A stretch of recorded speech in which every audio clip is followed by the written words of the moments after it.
2 days in a row. 2 days. It's amazing what you can do when you're motivated, isn't it? Okay. Welcome all, welcome one. I saw an old text, an old CIA text on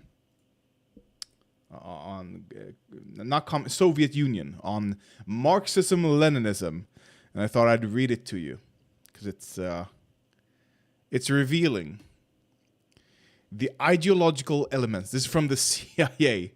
The Soviets call their ideology Marxism-Leninism, but it should be called simply Leninism. Marx, after all, predicted that the working class would revolt against the ruling bourgeoisie, establish a dictatorship of the working class, not of an individual or a small group, and, after eliminating other classes, live in a state of brotherly love and cooperation without needing a government or repressive instruments.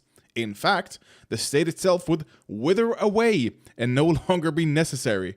The vision, though fundamentally flawed in itself, has nothing in common with Bolshevik revolution and the regime it established. Even the CIA gets it. A regime which controls the working class rather than being controlled by it, and which built the most awesome instrument. Awesome here isn't awesome as we use it today. It's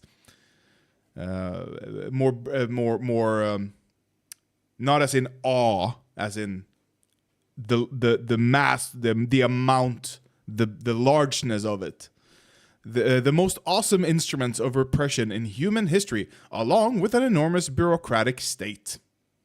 It was Lenin's adaptations, some would say distortions, of Marxist philosophy, which created the ideological basis of the Soviet state. Lenin, seeing that the working class in Russia was small and unorganized, postulated that a small number of intellectuals and professional revolutionaries were the vanguard of the working class and would act in its name. Therefore, he created an elite party which arrogated?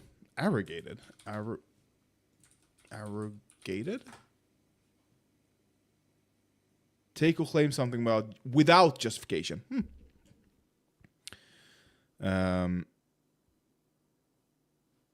Small intellectual and professional revolutionaries were the vanguard of working class and would act could act in its name. Therefore, he created an elite party which arrogated to itself the right to determine the true interests of the workers and to rule the country on their behalf. And what is more, he established a structure of authority and discipline in the elite party itself so that it could be controlled from the top. This was the structure which Stalin inherited and Mao Zedong borrowed for China, which provided the instruments for the most repressive regimes mankind has known. It is striking when the CIA of 60s, 40s, 20s, I don't know. 20s can't be? No, it wasn't CIA established after the Nazi Germany. CIA founded 1947. Yeah, it was created as a response to Nazi Germany falling. So even they understood more about the Soviet Union than fucking modern, living today with all the vast knowledge we have today, Marxist-Leninists. But Huginn, what are you saying? There's the Soviet Union is the only functioning, only true socialist regime that has ever existed, and China as well. The only true regimes. Yeah. And speaking of Marxist-Leninists, we have Haas, the Hinkel.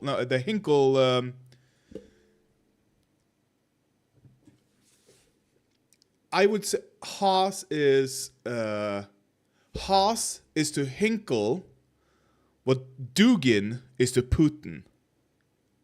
Right? Because Haas is like a tenth of Hinkle's size, I believe. YouTube infrared.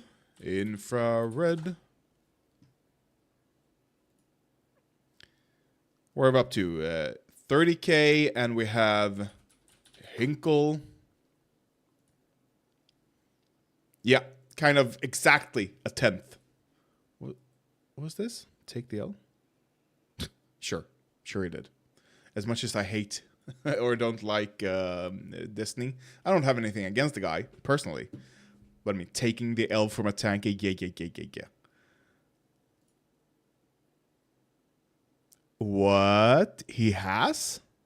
I mean, his ideology is incoherent in and of itself, so, I mean. But he said this: anyone, whatever their professed ideology, who opposes the striking auto workers and their just demands is 100% a shill. I completely agree. This class war is more important than anything else. In some instances, yeah, sure, of course. You're either with the working class or the blood-sucking elite. Absolutely, completely agree with you, Haas. Let's see what more you have to say. The value added by a Starbucks worker, if any exists at all, is infinitesimal compared to those crystallized in the products used by them. Even the value of the product crystallized in brewing are of a small proportion than the rent generated by Starbucks brand itself. But for both Smith and Marks, these are not connected tweets, but for both Smith and Marks, baristas are unproductive and therefore parasitic. Their labor isn't exchanged for capital and doesn't generate capital. Starbucks doesn't accumulate capital, primarily production at all. Starbucks doesn't accumulate capital, primarily production at all, but from data-driven external credit injections. Like we know why.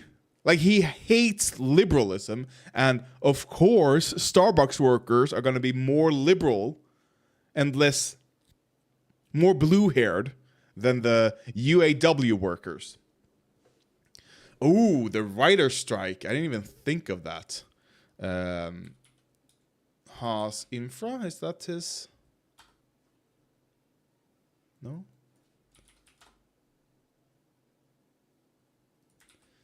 Infrared.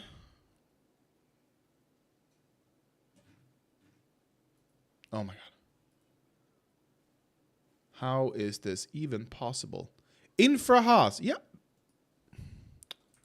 From Infra Haas. Writers SAG AFTRA. Let's do that. SAG AFTRA. Nothing. Just SAG. Nothing. Writers. Hollywood writers, grad students, and barista throwing temper tantrums is class struggle. Completely, yes. Truckers, farmers, and blue-collar workers revolting is a dangerous fascist threat that the government must ruthlessly crush. Depends. Not ruthlessly crush. But it depends. Not truckers, but farmers, for sure, are usually owners. Most farmers own the land they're farming, and the people who were striking here during these strikes were usually owners. They were rich people. They weren't the workers. That's the big difference. But Haas doesn't care. We know that. He just hates the blue hair. That's all he cares about. Breaking. I am officially announcing my plan to go to Hollywood and organize the homeless crackheads into a union against the ludicrous salaries and privileges of the writers. The homeless crackheads need their own union. Go do it then. Good luck to you. Good luck. It's not like Reagan I believe. Closing down mental hospitals. 19 was a United States legislation signed by President Jimmy Carter, provide grants to community mental health centers. Thank you, Jimmy Carter. In 1981, President Ronald J. Reagan, who had made major efforts during the governorship to reduce funding and enlistment for California mental institutions, pushed a political effort through the U.S. Congress to repeal most of MHSA. The MHSA was considered landmark legislation in mental health care. So, like 1 year and then gone. Just gone. Didn't he accuse the homeless of being bourgeois dictators of the street? Haas? Or do you mean Reagan? Because I can see both. Haas, okay. Maybe. It wouldn't surprise me. Bourgeois dictators of the street. Yeah. Oh, so fucking stupid. But again, he is to Hinkle what Dugin is to Putin. No doubt. Oh, and while we're at it, if you want to see racism on display, just here. Do you see anything wrong here? Do you see anything? This is street food in India. He's doing bread. Nani or something, I guess. I'm guessing, I don't know. It's probably quite tasty. Oof, that looks quite tasty, actually. Like, I see nothing wrong here when scrubbing. I don't see him dropping the food on the ground and picking it up again. I see clean hands. I see, I just, everything. And then we have Ian Miles Chong, or Still Grey. How Indian street food is prepared. Would you eat it?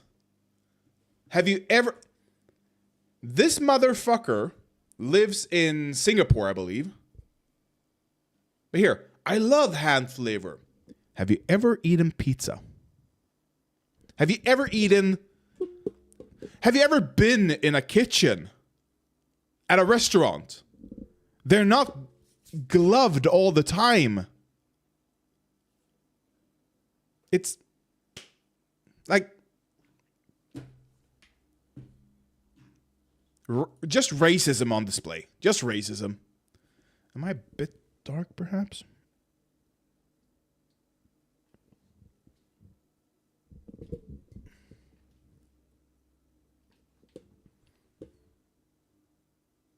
That's better, I think.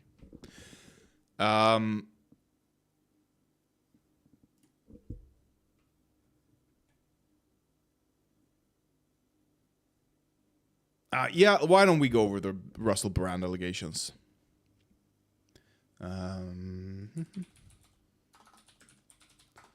I've heard, I haven't read, I've heard some quite disturbing allegations here.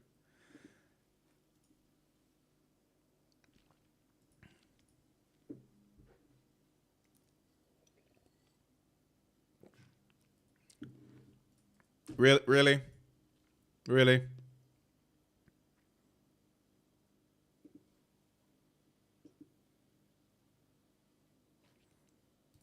Oh, an hour ago. Good.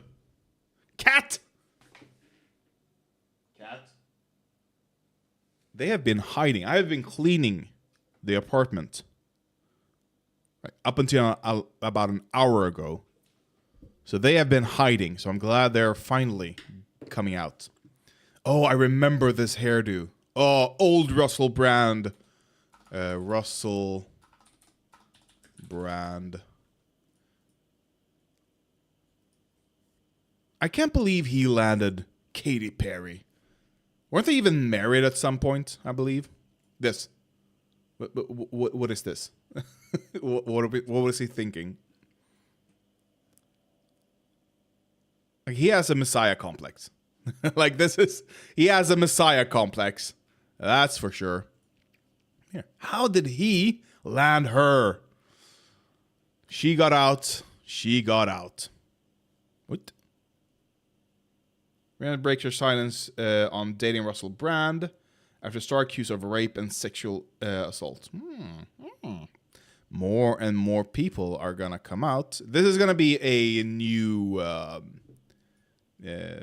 Me Too movement. I feel like, because it seems like he has been like abusing everyone. Oh right, and there was one more. There's an old article. Go to site. There's an old article that.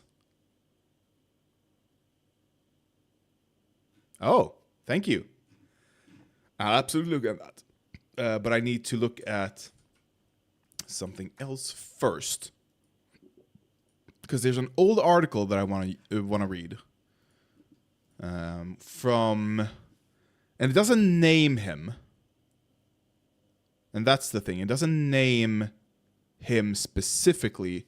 It's from a female British comedian. Female British comedians.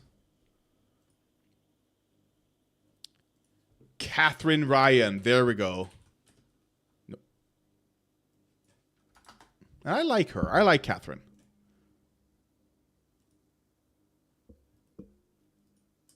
Article.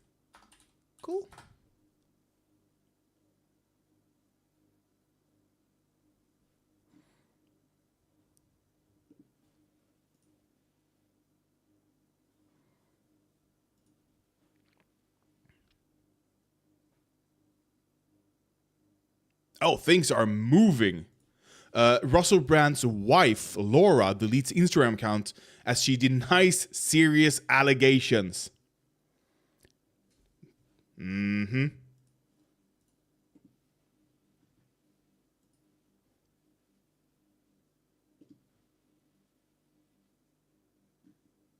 Here. This is... I wanted the original. Give me the original. It's an old article. Let's go article 6, pest, and let's do tools. Let's go to 2000.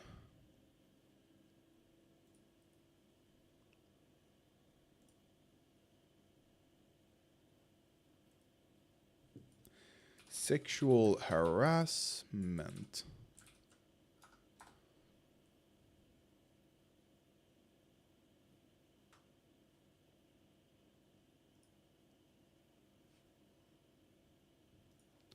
Why can't I find the original?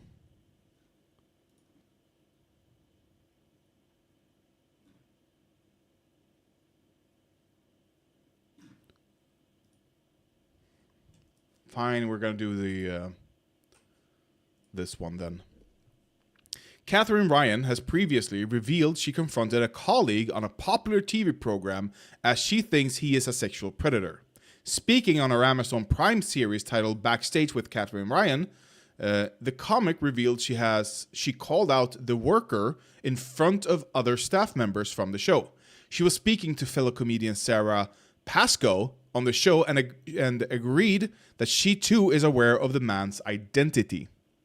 So they were being very coy about who they were talking about, but it seems like everyone in the industry was always aware of all of this. This is nothing that is apparently new to anyone in the industry. Catherine, who has appeared on a number of hit shows such as Nevermind the Bollocks, 8 out of 10 Cats, Mock the Week, and Have I Got News for You, admitted she wasn't sure what she should have done originally. She said, "I've thought about that, but it's such a messy thing because I don't have proof. What am I supposed to feed my children because I what? A lot of whats. But it's such a messy thing because I don't have proof. What? Am I not supposed to feed... Okay, what? Am I not supposed to feed my children because of someone else?" She has a point there. I don't blame any woman who has been scared of coming out, especially within the industry, especially against Russell Brand. I do not blame anyone who has not stepped forward yet. Now, it's free for all. Just air it all out. Just come on out. I know it's going to be hard. I know it's going to be tough. I know you're going to get shit from a lot of chuds. But it's time. You have to. If we do not openly discuss these things, and if we do not openly talk about what these men, and sometimes women, let's be honest, do, how are we supposed to be able to pick out the pattern that we can look out for in the future? Sarah responds, also, in that instance that you're referencing it was about erasing it, to which Catherine replied, I raised it, I called him a predator to his face and in front of everyone every day. Whew. The balls! Seriously. The shocking discussion continued and Sarah revealed she had once reported a male celebrity to a TV channel after a viewer had told her that they had been raped by the man.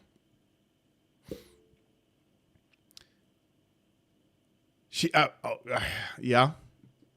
She said, have you ever done a job and then someone contacted you and said, that's my rapist? No, I haven't. No, I can honestly say I haven't. I had it on a job recently where I've had to go to the channel, and it's that whole thing because you feel such a sense of responsibility, but you also want it to be dealt with. Well, it's so complicated. And I don't want to say I don't blame the studios because they are part of the problem, of course. But I can understand a low-level executive not feeling like he has the power to just freely dismiss a superstar like Russell Brand was at the time. Seriously, he was massive. But the higher-ups, yeah, they are. And it creates a culture and yada, yada, yada. I know all that, but it is a hard thing to be the lone voice of reason to, you know? So I commend Catherine for being that lone voice in this industry, it seems. Catherine's claim follow on from other allegations made by celebs about sexual predators. Other stars have made similar claims, including Gwyneth Paltrow, and Cara whoever? Who are you? Oh, her. How do we pronounce that? I have no idea. Both of whom have spoken out about their experiences of abuse by disgraced film producer Harvey Weinstein. Yeah, but that's old news, so to speak. The shame mogul was sentenced to an additional 16 years for rape in February this year. He will serve the punishment after he has served his 23-year term, which was imposed in 2020. He was found guilty of rape, forced oral copulation, and sexual penetration by foreign object involving a woman known as Jane Doe 1 after a trial in December. The woman said the incident happened after Weinstein. Okay, this is about Weinstein now. That's like it's old news, but I mean it's I'm gonna skip that. Adjurate men, Weinstein. Okay, so it's just Weinstein after that. So Catherine seems to have been screaming about this for years by now. Cat, do not.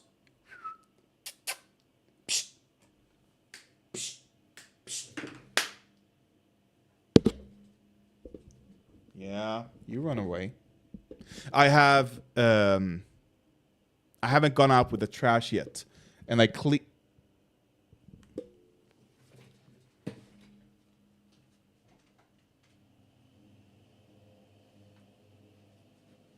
you hear that when I talk? Can you hear the noise? I closed the door to the toilet so they couldn't get to their litter box. But I cleaned the litter box, but I haven't gone out with the trash yet. Good. I haven't gone out with the trash yet. So the cat's like, this, oh, and the nose, the face, just, disgusting creatures. So yeah, Catherine, she has been screaming about this for years, a decade perhaps. Who knows? It's been an open secret, in other words.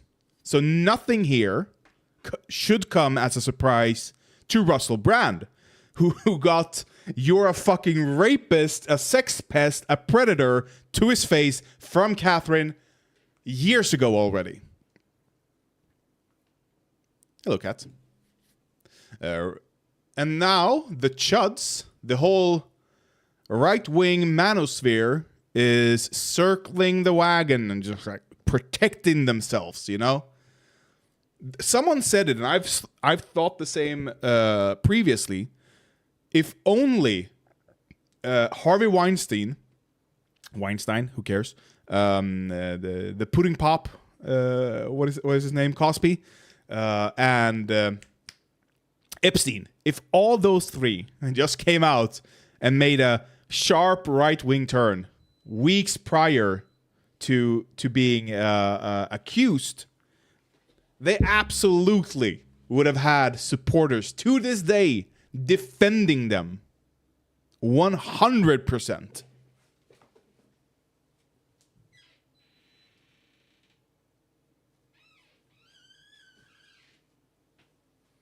My washer is just finished. Awesome. So yeah, 100% would they have been defended by Musk sycophants and the like, you know. Russell Brand, Elon Musk, and Andrew Tate join fans reacting to allegations after comic performs on stage in London. The comedian has been accused of rape, sexual assaults, and emotional abuse in a Sunday Times and Channel 4 Dispatch investigation. Allegations he denied. Let's just look at the allegations before we do anything else. Because I heard one very disturbing allegation. The modern news cycle is what about my? Yeah, I'll come to it. I just want to lay the groundworks first. That's it. I want to lay the groundwork. Because this is very interesting. I agree. I want to read that. Don't worry. We're getting to it. The modern news cycle is brutally quick. On Thursday and Friday, the 90-minute special episode of Channel 4's investigative documentary strand, Dispatches, which was to air on Saturday night, was trending on social media because of the mystery around it. Channel 4 had declined to offer any information about what it contained. But by the time it did air, we knew exactly what it contained. The program is a collaboration between Dispatches and the Sunday Times, and as happened often when a TV show and a newspaper mount a joint investigation, the newspaper went public first. With the online print, so can I find the Channel 4 and, what is it, Sunday Times? The Sunday Times.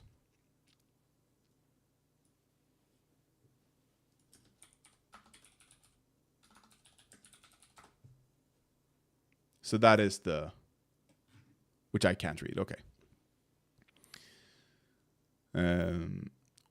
With the online print version published a few hours before broadcast, many viewers found themselves in the unusual position of watching a documentary having already read its key allegations. Those allegations are that the comedian turned political commentator and the wellness guru Russell Brand. Wellness guru? Russell Brand? There is no chance in fucking hell that he hasn't been coked up from day one, you know?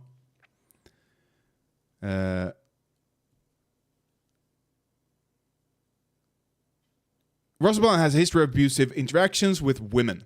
One woman alleges he raped her. Another says he seriously sexually assaulted her at the end of a relationship that began when she was 16 and he was 31. A third claims physical abuse and sexual assault. As well as the allegations being known, I don't think that's illegal in... I know it's not illegal in Sweden. I don't think it's illegal in the UK either. Can still be disturbing. And the reasons why it's not illegal isn't so that 31-year-olds should seek out 16-year-old girls. It's because 16-year-old girls and 16-year-old boys might lie about their age and might be predatory towards you necessarily, but, you know, seek a relationship with you. It's like, but yeah, but the law then is abused in various ways. As well as the allegations being known, by the time of broadcast, Brand's denial was also out there. On Friday night, Brand outed himself as the target of the investigation, releasing a video made for his millions of social media followers. He talked of some very serious allegations that I absolutely refute. Russell Brand. Of course, the reason we're so excited he's today not is got because he doesn't have a messiah complex. No.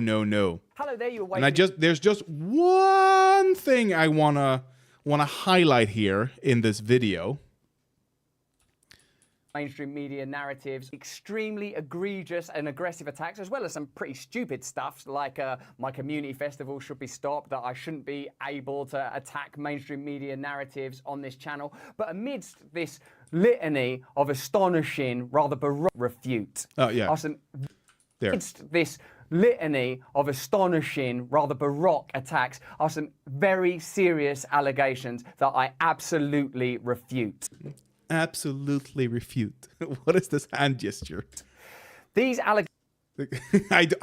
I don't trust you if you start to refute allegations with your hand gestures all over the room, you know? Allegations pertain to the time when I was working in the mainstream, when I was in the newspapers all the time, when I was in the movies, and as I've written... Oh, you mean when you had power? ...written about extensively in my books, I was very, very promiscuous. Now, during that time...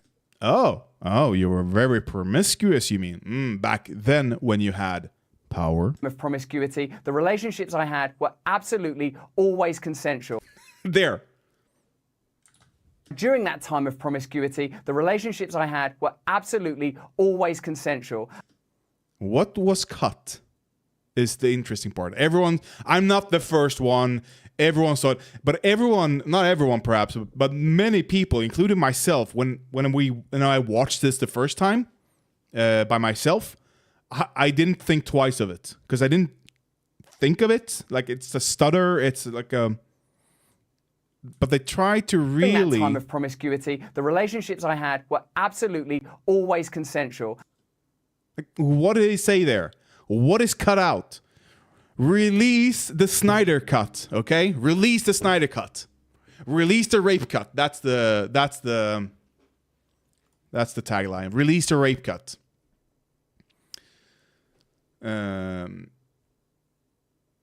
As well as allegations being known, by the time of broadcast, Brand's denial was also out there. On Friday night, Brand outed himself as target investigation, releasing a video made for his millions of social media followers. He talked of some very serious allegations that absolutely refute, insisting that the relationships I had were absolutely always consensual. He speculated about coordinated media attacks with another agenda at play. It's always the same. It's always Musk did the same thing, didn't he? Musk, ahead of allegations refutation. Can we get that?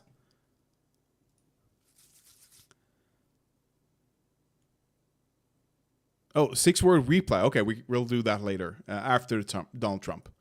But yeah, I believe Musk also, like, ahead of the horse story. He's like, the media is out to get me. And I believe that's where the real right-wing shift happened, wasn't it? Like, we could see the dial being turned in his head.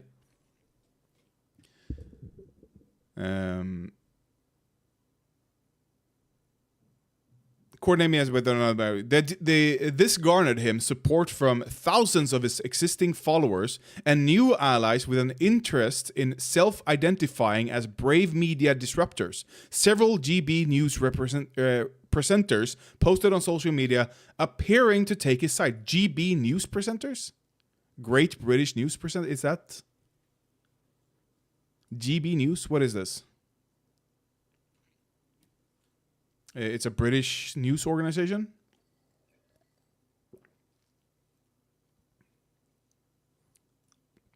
Oh, they're just like an online thing.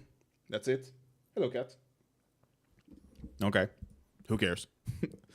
Oh no, no. The British right wing online Fox GB class. Mm-hmm.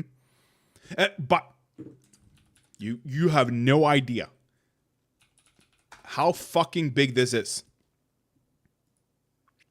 Like, it started in Sweden, but it's now parent companies Unilever, of course, like everything else, and global. There's like a I saw an image of a lot of different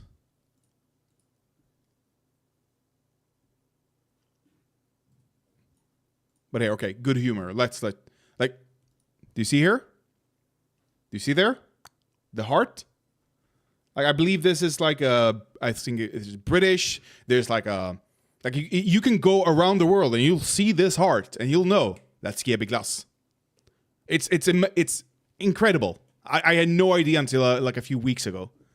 Where's they buy up local producers and they adapt their logos to the GB Glass logo.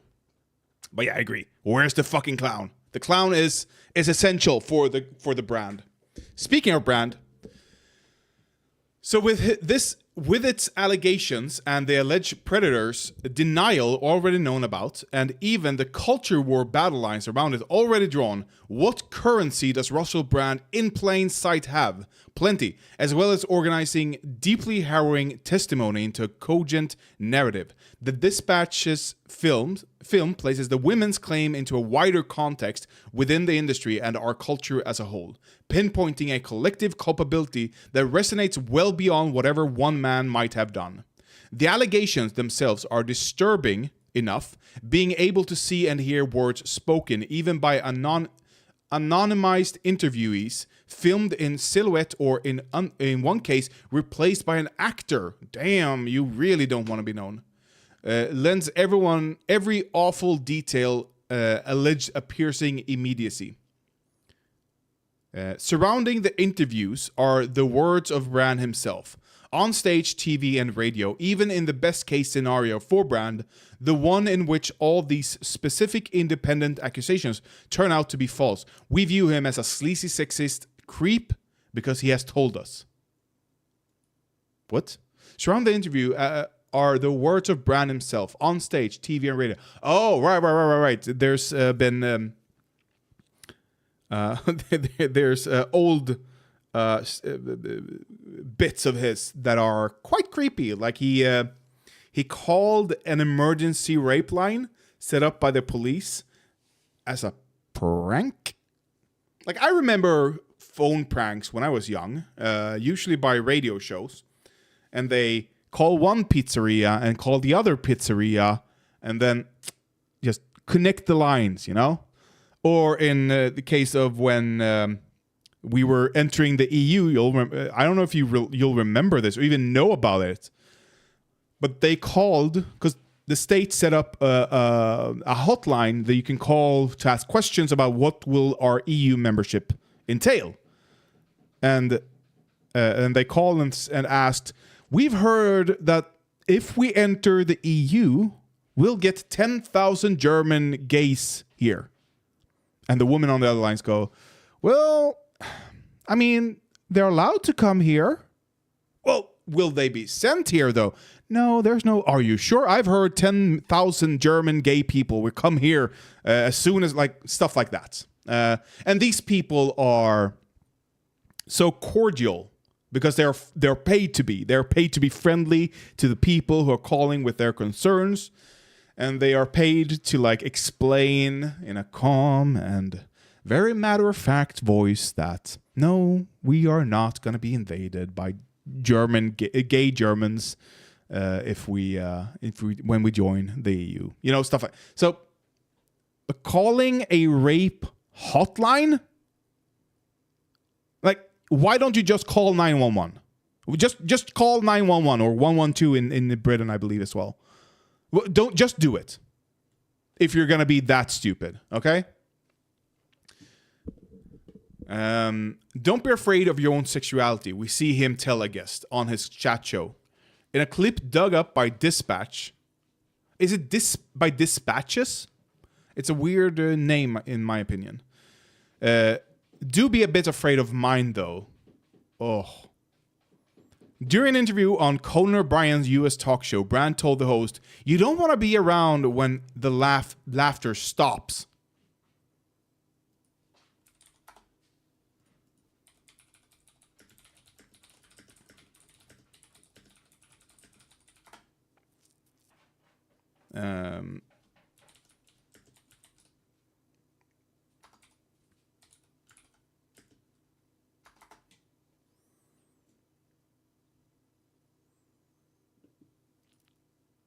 Can I watch this?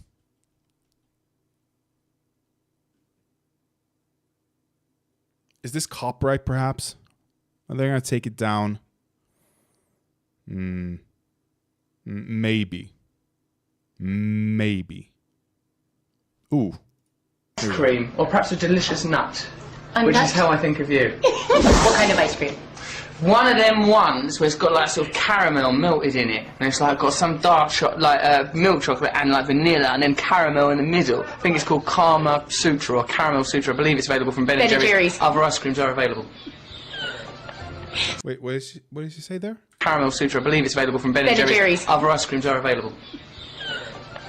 So you got a thing against Breyers? That's fine. That's fine. I don't agree with bias against ice creams. We're all equal in the ice cream world. And see, we talk of world peace in this interview. Physical Thank you. contact there.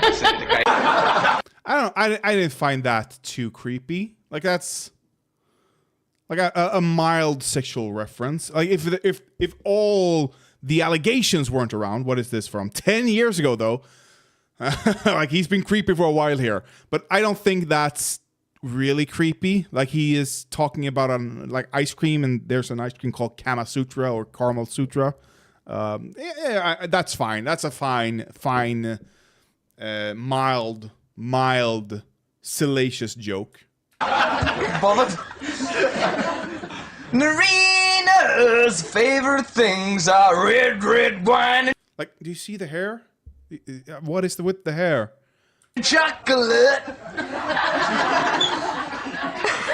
But say that you had to join an army and either fight for the red wine. So what Russell Brand realized early on in his career, I believe, is that A, he's good looking. There's no denying that.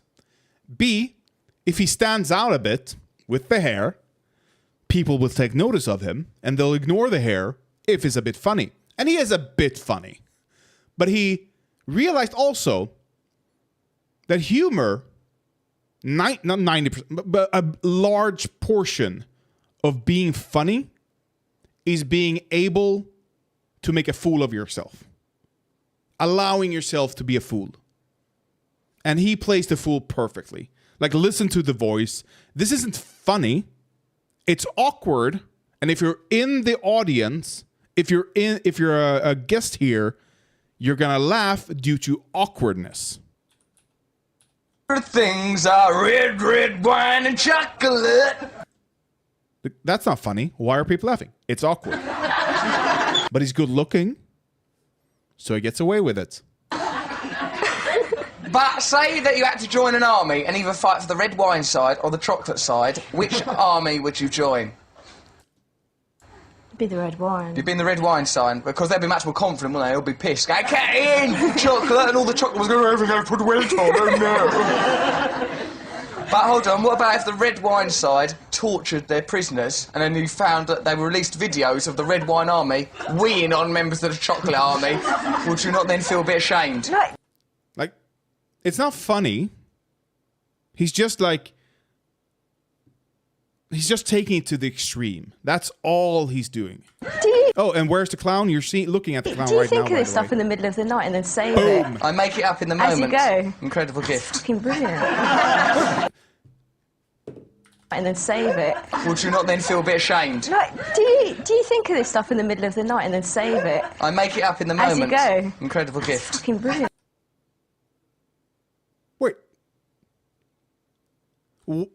Hold on. Hold on. What?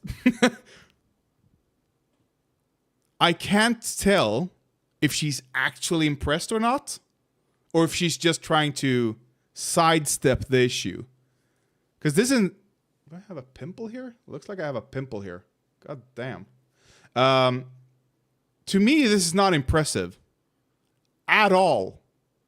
Is it like I do this in my head all the time. I just keep my mouth shut. Is this what I should have done 10 years ago? Should I have been born 10 years earlier and just become done this? Really? Should I have been more attractive? Should I have had less weight? Maybe I would have gotten away with it, you know? I don't know. This is not impressive to me. This is just standard. This is 10 minutes after I wake up. I'll be doing this in my head all the time. Yeah. So it's paying the bill. I make it up in the As you moment. go. Incredible gift. Fucking brilliant. I think she's actually impressed. You see that bite? Guys, if you ever see this, you're in. Don't be Russell Brand. Don't be in already. Don't assume you can just enter immediately, you know. Take your time, build up, but if you see this sign, if you see that while she's looking at you smiling, which of course you're doing if you're doing this, she wants you, okay? But don't be Russell Brand and just skip a barrier, okay? Just take your time. So it's paying the bills. So But again, yes, okay. Here's why it's a bit creepy. It reveals his thought process. It reveals where his mind goes. Sexual jokes are easy money. I used to do stand-up comedy. I've thought about doing it again, but I live in a small town, so it's not that much opportunity to train on a new audience. But you know, it's I've contemplated returning to stand-up comedy. Sexual jokes are what everyone starts out with, and when I was at uni, my first year, we started a stand-up comedy group, or whatever you want to call it. Just me and a friend, we realized, we've both done stand-up comedy. Why don't we continue doing stand-up comedy at the uni? And we trained other classmates and acquaintances and stuff like that who are interested in doing stand-up comedy. And the one thing that I said, feel free to do the sexual jokes there, but remember, they are a crutch. They're an absolute crutch, and you should get rid of them as soon as possible. If you want to throw in one here, one there, if you have an amazing sexual joke, if you like an observation you've noticed after a sexual encounter with a mate, go do it. Have fun. But try to stay away from them. They will hamper your development immediately. But for Russell Brand, it's probably the only area that he could talk about confidently. Because I've heard him talk about other things, and I'm not impressed. Someone is ovulating near here. Like...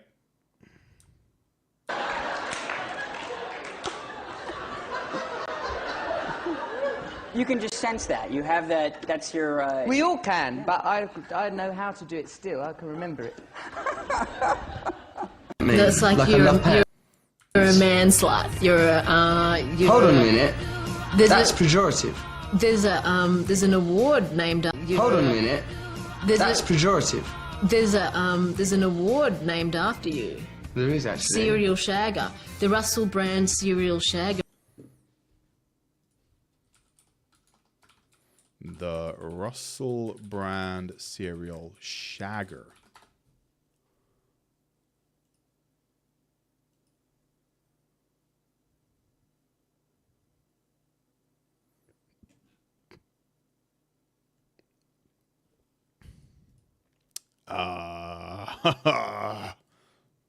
Award. Yes, that is actually true, but that's on the basis of an incident that happened in a supermarket aisle with me and some Frosties.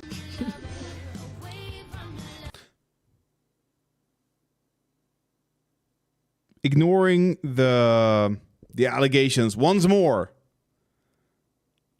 That's a fine joke. There's a someone named you're a prolific fucker, and someone names an award after you, and you want to deflect from it. Great joke to do. It's not about women. It's about cereal. You know, you're a cereal shagger, not a serial shagger. It's a fine joke. It's a good joke. It's a good way to deflect from the sexual. Actually, deflect from the sexual implications of it, even because you're again making a fool of yourself. Okay, so you're not a shagger at all. Well, I've shagged cereal. Honey Monster, he got some. That chicken on the front of the cornflake box, I messed him up pretty bad. Snap, Crackle and Pop, I wanked, diddled and fucked all three of those guys. And frankly, Cocoa Pops, the milk goes chocolatey for a number of reasons. That's a fine joke. That's a good joke, even if you remove it from the context of being Russell Brand. Anyway, okay, so we've seen the issue isn't the individual jokes. The issue is the context of the allegations and the amount of it. Don't be afraid to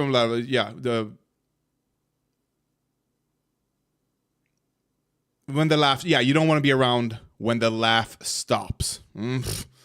That's not good. One old stand-up routine joking about enjoying them blowjobs where mascara runs a little bit. Spookily echoes the exact words of one of the program's allegations. Yeah, this is what the allegation that I found. Because if this is consensual, this is consensual, there's no issue here. You both enjoy it. The cat. You both enjoy it. The woman is submissive and wants to be railed by you and felt like she is an object of your desire. It's fine. When it's not consensual, now we have an issue. The title In Plain Sight has been carefully chosen. Dispatches has found further evidence of Brand not hiding his misogyny, drawn from the same stint as a Oh, okay, they're not going into this more. The allegations here is apparently due to apparently from this woman. And she said it happened when she was 16 years old, and she did not want it. But he was a big movie star. He was a massive movie star. He had the pick of the litter as he wants. Can I help you?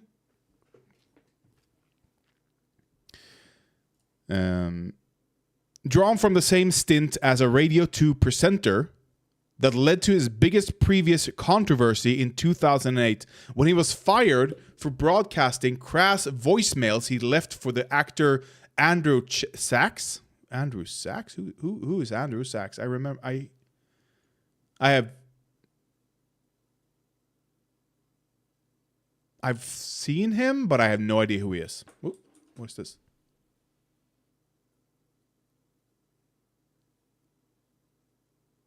And upset my granddad. Like it's everything. Oh, hello. Yeah, there's the radio show. In retrospect, it's amazing Brand lasted as long as he did. Dispatches plays the audio of him making demanding sexual remarks about his show's female newsreader and conducting an interview with a celebrity guest where he joked about sending his named female assistant to visit the star. Stripped naked. The interviewee in question, Jimmy Savile. I recognize that name. Oh, damn! That's not good. This guy was a child predator, for anyone who doesn't know. And I mean, how can't you know? Like, he looks like it. Guys, this is what happens when you're a pedo, okay? This is how you age. This is what you look like when you're an old... After you fucked 100 kids. Maybe even one kid, you know? For every kid you fuck, your soul starts to show a bit more on the face, you know? Seriously. How can you allow this man to exist in your society? Seriously. Oh, Louis. Oh, Louis. Why? Why? God damn it. Oh, sorry. I wanted to listen to the... Here. It'd be very nice to meet you one day, Mr. Jimmy Savile. Nope. What? I mean, I have one Can day, Mr. Jimmy Savile, just, you know. If you've got a sister, you could meet me by bringing her along. I mean, I haven't got any sisters, but... I don't usually meet fellas, but if you've got a sister, that's okay. I've got a personal assistant called and part of her job description is that anyone I demand she greets, meets, massages, she has to do it. She's very attractive, Jimmy. Well, that's a good start. What kind of start? You could send her along to do some research. Would you like her to wear anything in particular, Sir Jimmy? I'd actually prefer her to wear nothing. Right. So you want my assistant to meet you naked? Okay. Well, that's not going to be a problem.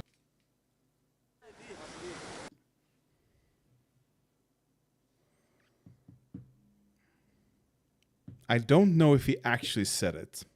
And I'm not going to look it up. Because I'm looking enough shit up. But I do believe it's true still.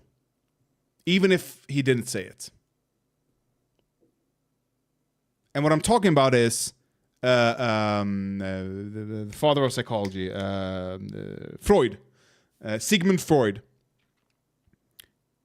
I remember him having read him that he said, the things we joke about are the things we mean. Now, that's not true for all instances, of course.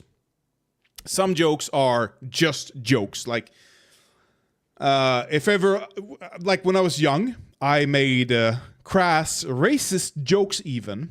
Absolutely, I did. What's the sound of Hitler's motorcycle? Run! You know? It's just a joke. It doesn't mean anything at all. Another joke that doesn't mean anything to me politically. I just find it... And I can explain the joke afterward. Let's dissect the frog a bit. And then we'll dissect the frog for them. And we'll contrast it. The joke goes... Three adults, three nobles went to Africa in the 1800s to hunt animals. British nobles, of course. And while down there, they realized, you know what? Why don't we make it a competition? We'll take this week, a week. We'll see who hunts more animals. And everyone's like, oh yeah, that sounds amazing. I'm gonna be the winner here. So they sit down on the first night, and they go around the table, and the first guy goes, I shot a lion. And everyone's like, oh, yeah, that's good. The second guy goes, I shot an elephant. And I was like, that's very impressive, sir. Very impressive. The third guy goes, I caught 2 noppies. And I was like, oh, that's very interesting. But they're looking a bit weird. Like, what is a noppis? Oh, whatever.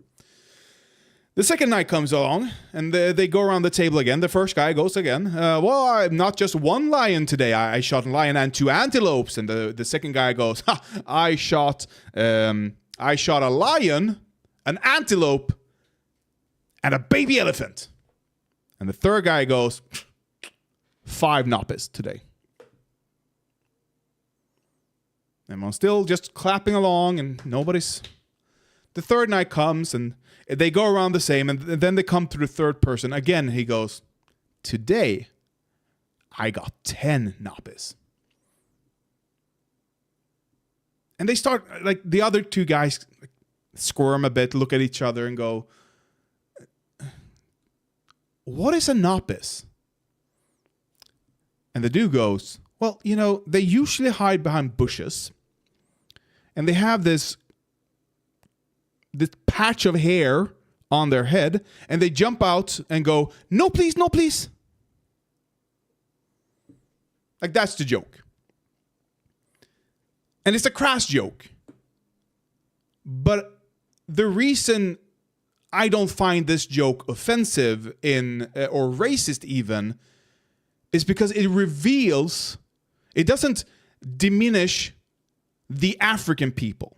It actually diminishes the noble British people who don't see the human, so they call them noppis, like Pikachu, because that's what they say. No, please, no, please. So that's what I find. Now, let's dissect the joke between these 2 men. What is the joke here? What is it saying? It is saying, I have so much power that I can make her do whatever I tell her. The joke is that she is my sexual slave. Do I think that she was that? I don't see why not. After everything that's come out, I would be hard-pressed not to believe that she was forced into sexual favors. And maybe, probably, not even just for Russell Brand. Because that's the joke. That's what the joke reveals. It's disturbing. So fucking disturbing.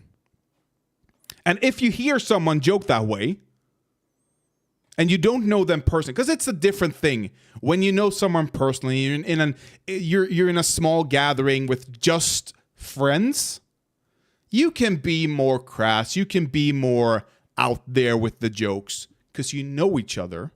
You know what the other one is like. You know what the other one's politics are. You know stuff like that. You can contrast the joke with what they said. The boss and employee relationship, that's not it. On the radio, that's not interpersonal and a small gathering. That's public. You do not get to make those jokes in public without it revealing who you are.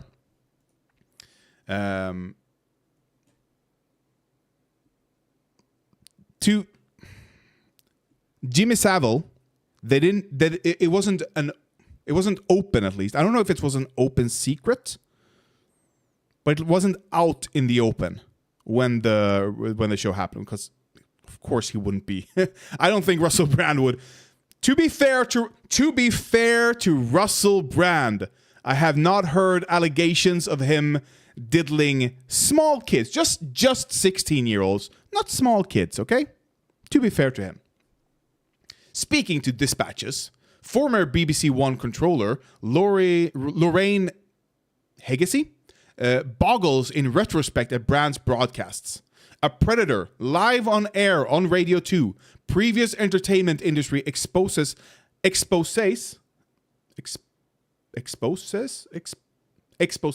have largely concentrated on the 1970s and 80s, passing off the grim sexism of the late aughts as a distant bygone era is more difficult.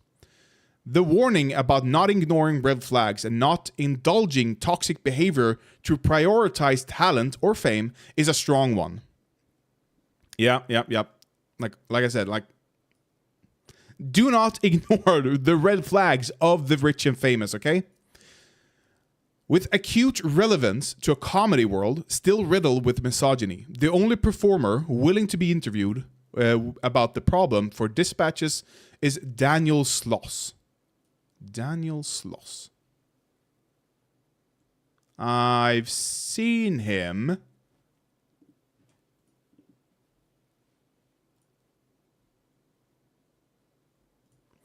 I've heard of him. I've seen him in the shows here and there, like a panel guest. I've never seen him.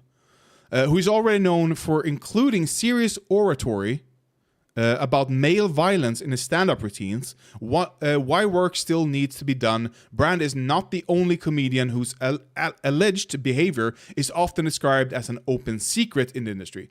Is summed up by a female Dispatches contributor musing on women who might have embarked on a comedy career, met Russell Brand, then sought other employment. Culturally, what are we missing? Yeah, it's I did when I was more reactionary in my younger days, in your age actually, 10 years ago, I'm like, women can't stand comedy, like stuff like that. Like I didn't deny the women who were funny, but I like more men are funny. Why are more men funny? How many women have been ran out of the comedy scene due to stuff like this? How many women have been run out of higher education due to predatory professors? How many women have been forced into mediocrity, due to stuff like this? I got assaulted for the first time earlier this year, and after that, it's hard to stomach this stuff anymore, even as jokes. It's hard to fully understand until it happened to you, I guess. Damn, Scream Dude, I'm sorry to hear that. Are you male or woman or female? I do not know, actually. I've assumed you're male, but I don't know. Not to say you can't be male. And was the predator a female or a woman? I'm very sorry to hear that. Before I actually read your article, why don't I share my own predatory story? Okay, same situation as me. What is it? 2008, before the financial crash, I used to work at on a boat. I was a steward. Cleaned the rooms and the hallways, and I travel and I worked on Stena Saga, which is a boat that goes between Oslo in Norway and, was it Copenhagen? No, Fredrikshamn in Denmark. To anyone in Sweden or Finland who are not aware of this boat, it's not surprising. It's quite expensive to be on the boat. However, for Norwegians, it's quite cheap. It's the Norwegian equivalent of a party boat. So every Norwegian,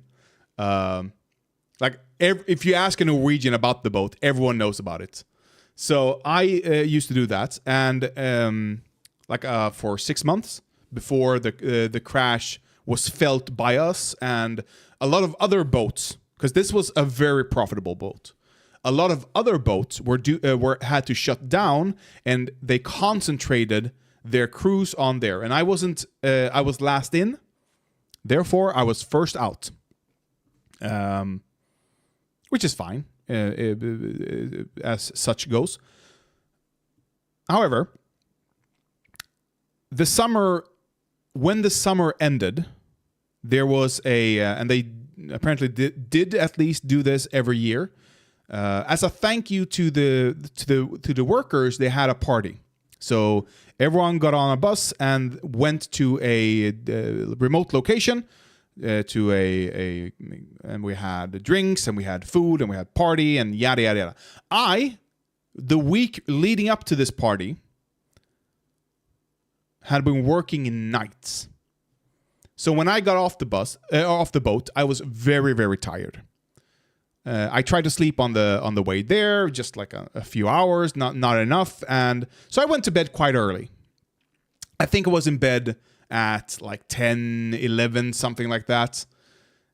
And we shared rooms over there. We had 2 people per room. So I shared a room with another cleaner, with another steward, who's like a twink. That's the best way I knew he was gay. It was very obvious that he was gay. I don't know if it's relevant, but he was from Chile as well. I don't know. Might be. I have no idea. But very, very, very, very gay. I didn't care. I'm like, oh, whatever. I'm not gay, so whatever. So I slept in the room with him. I was awoken a few hours later, and he was probably very, very drunk. But I was awoken by him stroking my cock on the outside of my underpants.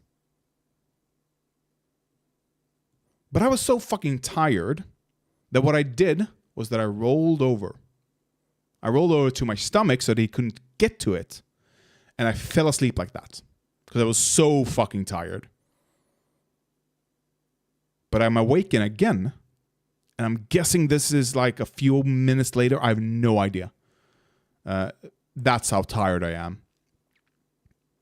Of the exact same thing. And I rolled over again, but this time I couldn't fall asleep. And I kicked myself so long past that. I was so fucking mad at myself for not punching him in the face. I really hated myself for not doing that for a long, long time. But you shouldn't hate yourself for that.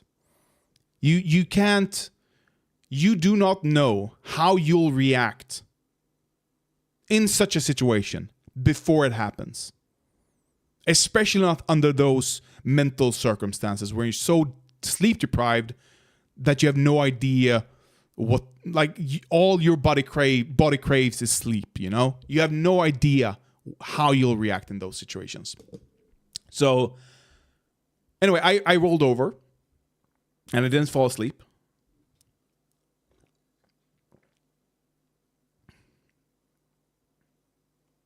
It does suck. Absolutely. He does not facilitate any space in my mind. I don't think I could remember what it looked like. I could walk by him on the street and I would not know what it looked that it was him today. So that is hope for you at least. I had to lie there because I was paralyzed. I didn't know what to do, really. And it's like, it's so embarrassing as well. But he went to his bed. And I laid there and I had to listen to him because he started masturbating. Violently. Like, all I could hear was... No, sorry. Like, that's all I could hear for like... I don't know how long. Half an hour, perhaps? Then he went into the bathroom. And that's and he turned on the shower. I'm like, oh, thank fucking God he's not in the room anymore. So I packed up my stuff and I left. I just left the room and I went into like a communal space there that was there. It wasn't a hotel. It was like conference location or something. So I sat there for a few hours, and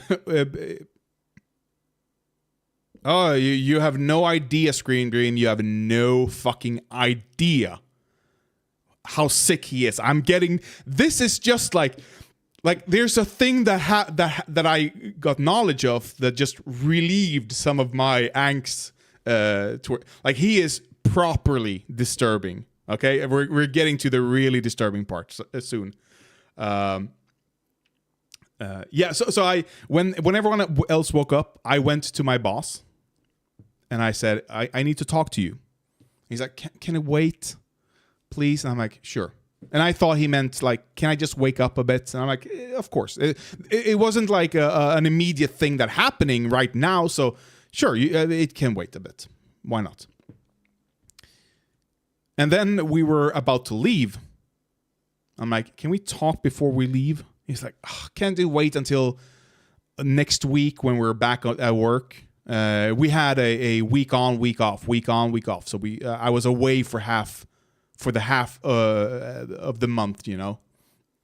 And he wanted to wait an entire week. I'm like, no. No. We cannot wait. And I told him what happened. He's like, oh my fuck, I'm so sorry. Like he thought I wanted to talk about work. I'm like, no, I want to talk about me and what happened, okay? So he realized, and he put us on different, because there were two buses that took us back to Gothenburg where we were dispatched from. So he put us on different buses, thank God. And he made accommodations for the next week so that we didn't work together. And whenever I came across him in the hallways on the boat, because we were still working, we were still colleagues, unfortunately, my heart, like I couldn't control it at all, and I just had to hide even, just so he wouldn't see me. That's what I did. I hid from him. We're getting to that. They had to do, and I when I got home, I made a phone call to the police. I reported him, but I knew nothing. I knew already back then. Nothing's gonna happen with him. Nothing's gonna come from this report. I knew that, but I also knew that if I'm not the only one who has reported him or who will report him, maybe they can do something. If more people report and they can see a pattern in the reports from completely different people in completely different areas, in completely different times, you know, they can make a connection and say, you know what, there's enough here that something needs to be done. But just me, just this, no, nothing's going to happen. And during this time, we had like not the CEO, but someone higher up came there, and we had HR and yada yada. And then they called me in, the HR, my boss, and his boss. I'm like, can you tell the story one more time? Because I already told all of this to my boss at the conference location. And I retell the story almost word for word, you know? And my boss goes, yep, that's exactly what he said back then. So, And they go, did you use the shower at all? I'm like, no, I didn't even use the bathroom, I think. Not our bathroom. I probably used like a communal, but not our bathroom. He's like, okay. So you don't know anything. And here's the really, really disturbing part. Which alleviated some of the angst that I had, because I it's so funny in a disturbing way. Now I go, okay, so you don't know anything about the broken shower drain? I'm like, no. So you don't know anything about the poo that was found in the shower drain? I'm like, poo in the shower drain?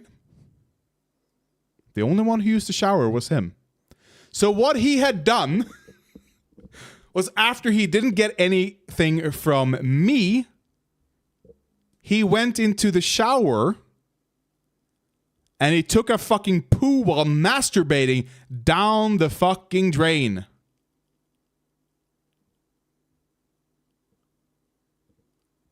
But to answer your question, Scream Dream, no, he didn't get fired. And worse than that, I asked for accommodations so that we didn't have to work together. And they said, no, we can't do that.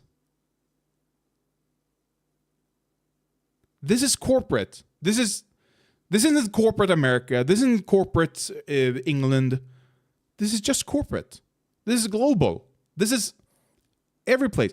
If you can't show a clear and present danger towards yourself, then they are not going to do anything to accommodate you. Because they said, oh, well, we can't accommodate everyone who has a dispute. I'm like, a dispute? Are you for real? And then I got canned later on due to the financial situation, not due to this though. Thank God. But yeah, so that is my and then it took me like and I think because I haven't been scared to talk about this at all. I think it's very healthy to talk about these things openly. I think it's good to tell the people in your immediate vicinity what has happened and what you're going through and why you're going through it. We've seen, I think in like Greece and Italy and those Mediterranean countries, when you have death in the family, for example, usually what happens is everyone in your immediate vicinity, every neighbor you have, every friend you have, every family member you have alive will come there and they will sit down and they will talk about the deceased one. And you will cry and you will sob and whatever. But afterwards, the more you talk about it, the more you talk about them, the easier it gets. And the more you do it first in a safe environment where you know that people will be receptive towards your feelings, the easier it will come to talk about it in the open. So that's my prescription. Talk about it a lot. Talk about it often, especially in the beginning. If you need, talk to a psychologist about it. But do know that the more you talk about it, the more distance you will get from it. It's like memories.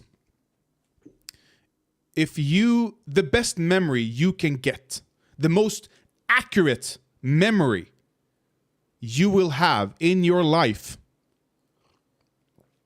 are ones that just pop back up. Because what happens that every time you think about something, every time you talk about a memory you have, you impose current day feelings on it. And that distorts the memory into something else. And the next time you talk about it, you do the same thing and the same thing and the same thing. And every time it just gets twisted a little bit every time until it's so distant from reality that it's no longer true. But if you just remember something, like you haven't thought about when you were in 7th grade and you farted in front of everyone for 10 years, and then something reminds you of it, and you go, oh shit, that's so embarrassing. And you relive those emotions again. So talking about this stuff helps you to distance yourself from it. It doesn't mean the event necessarily gets twisted. It just means your emotion towards the events gets twisted. And that's a good thing. You do not want to hang strong emotions to these traumatic experiences. So I hope that helps, and I hope that helps you and anyone else who watches this. remove yourself emotionally from the events, at least, because it does get better. It does stop being a problem after a while if you can handle, or not handle, but if you can emotionally deal with what has happened. But I think like the first at least 3 years, it was still very hard to talk about. Like I could feel my emotion, and I could still, like now, I could still feel like a little twinkle of an emotion of not anxious emotion, but of what do you want to call it? Not sadness, but just some emotional swelling, you know. We ended this. So thank you for sharing that, Screen Dream. Thank you. And I hope my words will help you in some ways. I don't expect you to talk to me about it, and I don't really think you should talk to me about it, honestly. That would be too much of a parasocial relationship. So talk to friends, talk to family, parents if you're on good terms with them. Someone. Let's see here. Donald Trump's tweet to Katy Perry. To Katy Perry, slamming Russell Brand resurfaces as star accused. Interesting. Distressing details. Former President Donald Trump's tweet to Katy Perry calling Russell Brand a waste has resurfaced as the comedian and actor faces rape and assault accusations he denies. Really? It's coming from Donald Trump. I don't know if it holds much weight. A tweet former President Donald Trump sent to Katy Perry has tonight resurfaced after allegations. Can I get the tweet, perhaps? Or is it just... There. Katy Perry, what the hell were you thinking when you married loser Russell Brand? Oh my God. Even Donald Trump gets it. There is a guy who has got that. There is a guy who has got nothing going. A waste. Oof. I couldn't agree more. And I've thought that for a long time, actually. I've never found him very funny, you know? I've watched like half, if even, of a stand-up special, and it's just boring, loud noises. Katie, what the hell? Oh yeah, Mr. Trump tweeted in 2014, and there's a guy, waste. The 45th president sent the tweet before he announced his run for the White House. Damn, Trump was really sassy back in the day. He's still kind of sassy. I mean, again, this is one thing that if you want to know if someone's a hack, if someone is just a partisan, if they're not honest, ask them. If they're a lefty, ask them, is Trump funny? If they can't admit that Trump is hilariously funny, sometimes, often, most often, unintentionally perhaps, but he is very funny. If they can't admit that, they are not looking with sober eyes on him. That is someone who's just hating him for being him. And in who would be the reverse? Ask our right winger if Bernie Sanders is honest. If he is an honest actor. If they can't admit that while disagreeing with him vehemently, they're just a hack. They're just partisan, you know. If you ask someone about Obama, I don't think Obama was honest at all. Biden, I think Biden is mostly honest. Obama is not honest. Clintons are not honest. Sanders, absolutely honest. Trump, hilarious and so sassy. Like if it wasn't for the current day Like if Trump was born today, there's no doubt that he would be like a drag queen, you know? It's funny though, because Trump gets promoted as a tough macho guy by his fans, but he's got the personality of sassy gossip queen. Yeah. I can see the nails. I can see the poofy hair. I'm talking like this with the nails and the barn and this kind of noise. You know, Franny from is it just called Franny? The Nanny. Franny from The Nanny. Brandon Perry married in 2010 or 2010, but it lasted just 14 months. Perry said the split occurred when Brand ended things via text. A text asking her for a divorce moments before she went on stage to perform in front of a packed out crowd. Can you be more of a douche? Speaking about the relationship in 2013, she said, he's a very smart man. Sure. I mean, he's intelligent, smart, intelligent. Yes. I do think there's a very stark difference there. And I was in love with him when I married him. Let's just say I haven't heard from him since he texted me saying he was divorcing me December 31st on New Year's Eve. Oh boy.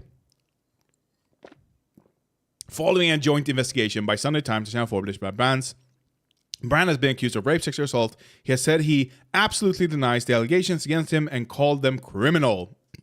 Oh, yeah. The allegations are criminal. Of course. Absolutely. 4 women came forward with the alleged claims said to have taken place between 2006 and 2013. One woman said Brand raped her at his home in Los Angeles, allegedly against the wall of his home. The alleged victim said they were treated at a rape crisis center on the same day, and the comedian said he was very sorry for causing distress. I'm sorry, Brand. How did you cause distress that meant she had to go to a rape crisis center if she didn't do it? Or if you didn't do it. If you didn't rape her. A second woman says she was involved in a relation. This woman probably wanted to have sex with Brand. Sure, she probably wanted to have sex with Brand. But as with all rich, powerful people, they get their heads screwed over and they think, she's willing and consensual, so I can do whatever I want with her, and I can make the mascara run by throating her with my cock, you know? That's fine. That's fine. You need explicit consent for that, guys.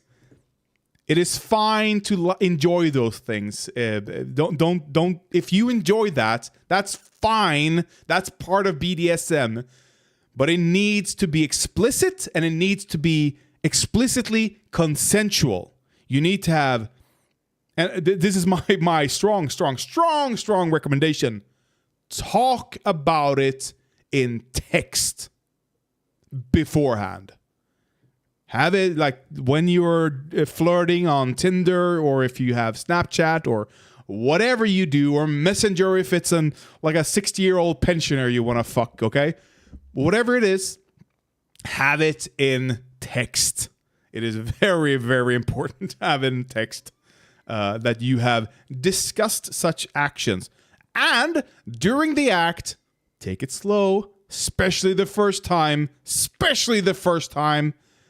Ramp it up and listen. Be very, very, as the dominant one, be very, very, not vocal, be very, very receptive to the signals that the other person is giving you. Listen to the body language and do not continue longer than you need.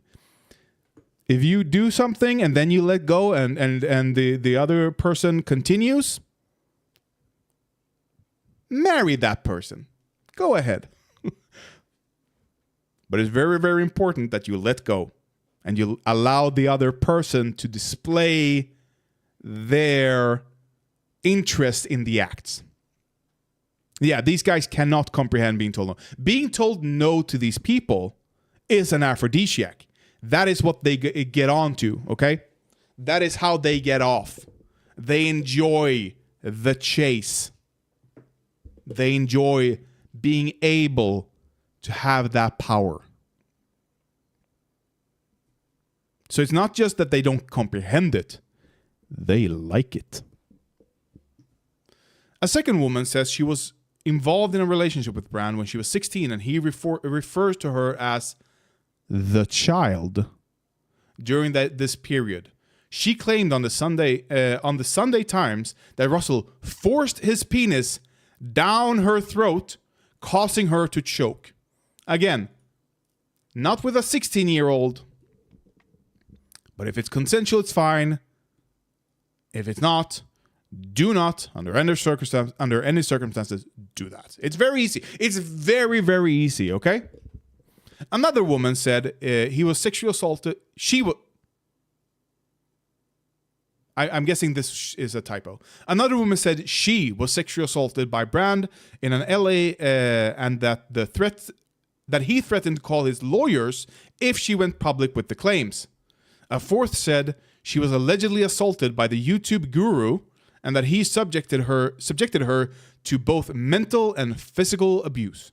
In a YouTube video shared on Friday night, Brand denied the claims, saying, we've seen this, and I shouldn't be attacked, that I shouldn't be able to attack mainstream media narratives for the channel. What?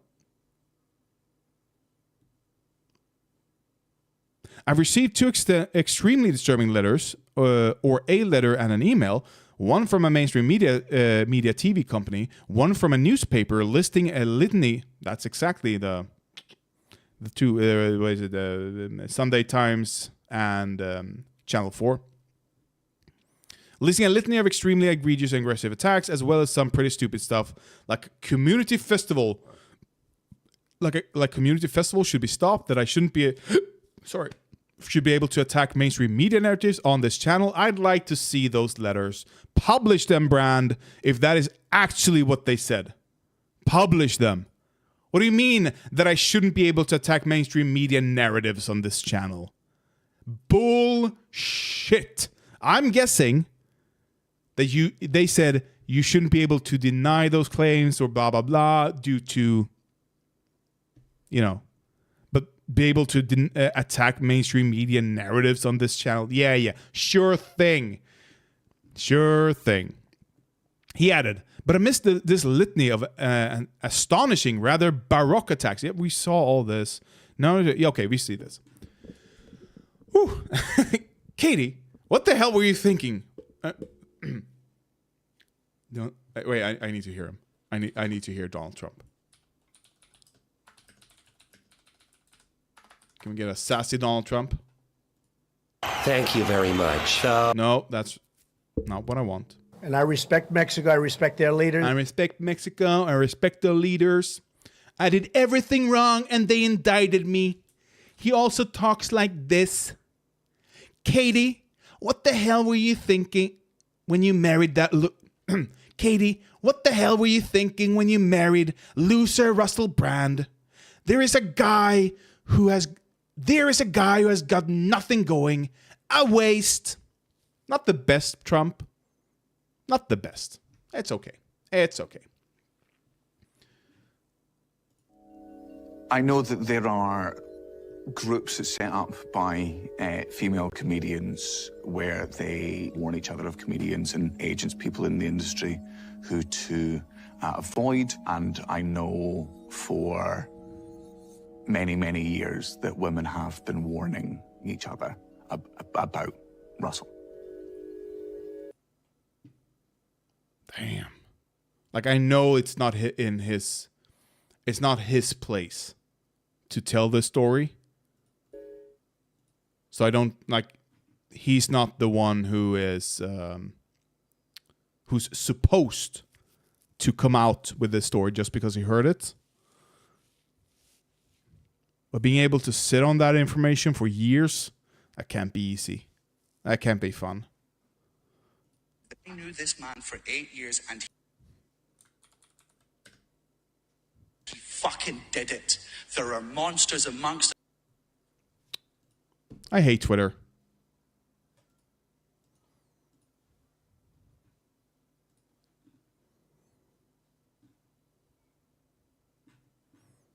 Like, it's just... Or X. And for 8 years, and he fucking did it. There are monsters amongst us and they look like us. If you are sick of the narrative that is currently going on about men, feel free to change it, but you have to get involved. Don't make the same mistake I did for years, which was just sitting back and be like, well, I'm not part of the problem, therefore I must be part of the solution, because that's just not how this fucking shit works. I believe, and deep down I know that most men are good, or of course we are, but when 1 in 10 men are shit and the other 9 do nothing, they might as well not fucking be there. Being good on the inside counts for absolutely fuck all. You have to actively be good and get involved. Instead of having this fucking hero complex of being like, I'm gonna beat up a rapist, fucking prevent one, stop one, because I know it can be done, because I know how I fucking failed at it. Because if I'm being 100% honest with myself, were there signs in my friend's behavior over the years towards women that I ignored? The answer is yes. And then he raped my friend, and that's on me until the day I die. Damn. Wait, did they used to be friends?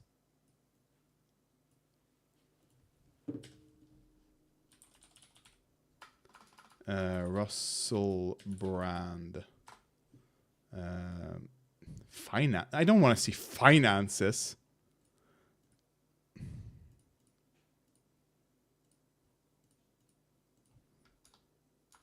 Let's go 15. Might be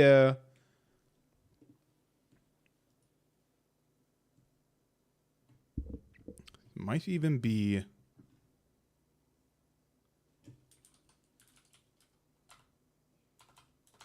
nope, not even there.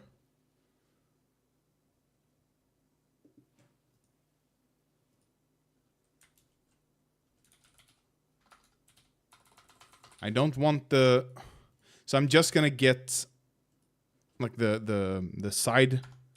Let's go even further back then.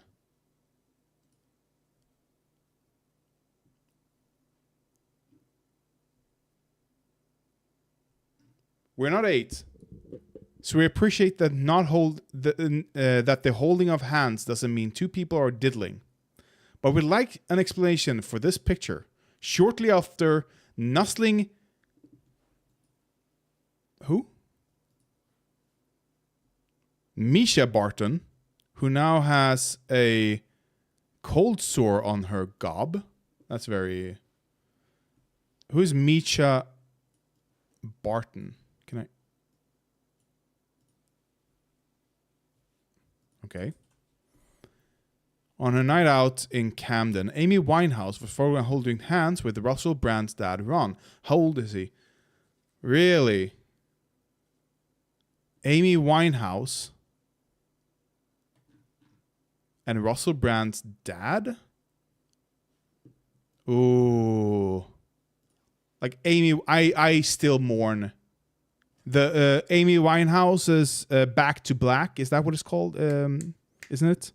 The album?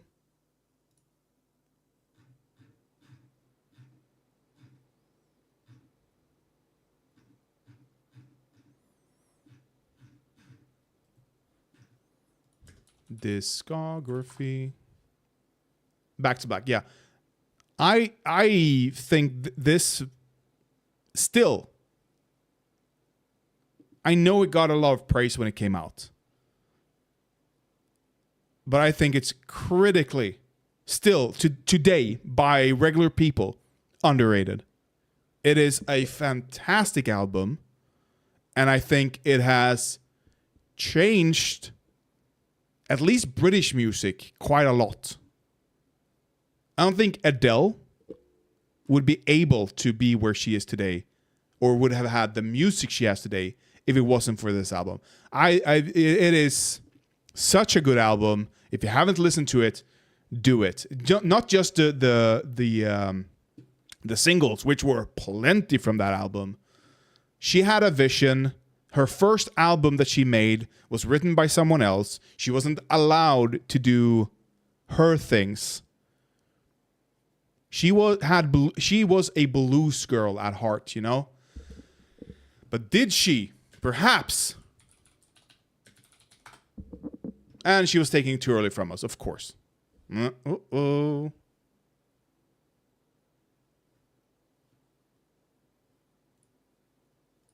It's addiction with... What is this? Awakening with Russell? He has a second channel? Why don't we see what he said about Amy Winehouse? Who, should we be completely honest, did he... 10 months ago. Okay. I want to hear old...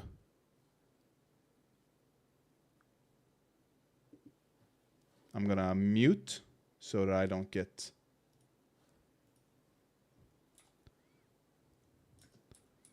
She worked with Russell Brand here. The Russell Brand show. I mean...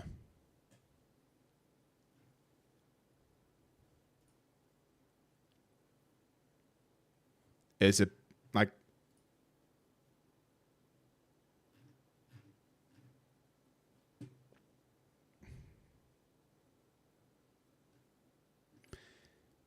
It is highly, highly possible. It is easy to fall into the trap of drugs when you're being abused in the industry. Super easy to be.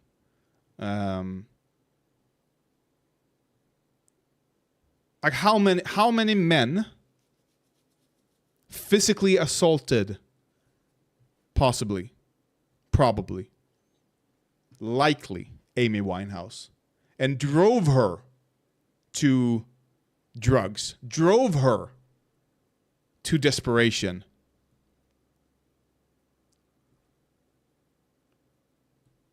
I mean, look at Whitney Houston.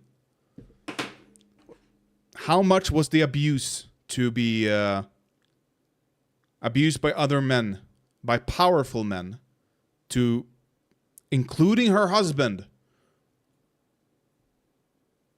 responsible for the drug use? How many great artists, great thinkers have been driven out of their respective industry, their respective fields, by powerful men, have been driven to drug use and addiction due to abuse at the hands of powerful men? How many? When I was younger, I thought, because we read about slavery and stuff in school, and I was like, wait a minute. How many men, or how much further in society, technologically, would we be if we allowed everyone to have a say, or to have like the same education and opportunities, and not be slaves? How many Frederick Douglasses was lost due to slavery?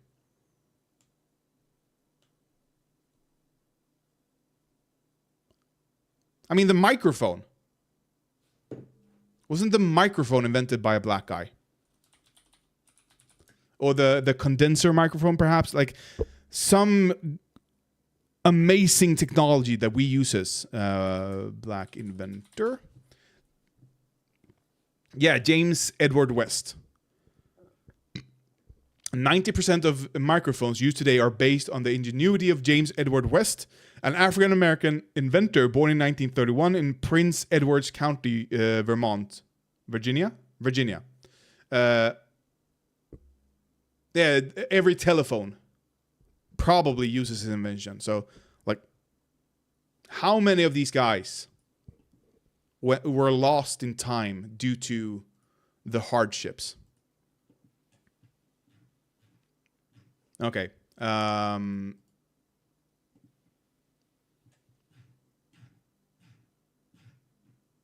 want to see what Elon Musk responded. Because apparently every chud and glorified leader with a cult of personality needs to defend every other glorified leader with a cult personality. Tesla CEO Elon Musk expressed his support for Russell Brand as serious criminal allegations are set to surface and blah, blah, blah. The allegations against the forum after Russell Brand posted a link. Musk quickly voiced his opinion and came to Russell's aid, writing, "Of course, they don't like competition." Really? Musk in the tweet was referring to Russell's frequently challenging mainstream media through his popular YouTube channel with over 6 million subscribers. Rapists are gonna defend rapists. What can you do? What can you do? If they manage to go after Russell Brand for this, they're gonna manage to go after Musk for the things he has done, like offering a horse.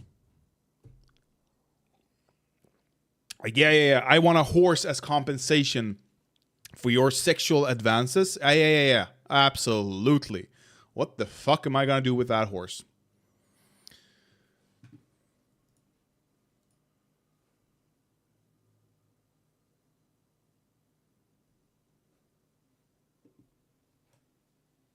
When I was watching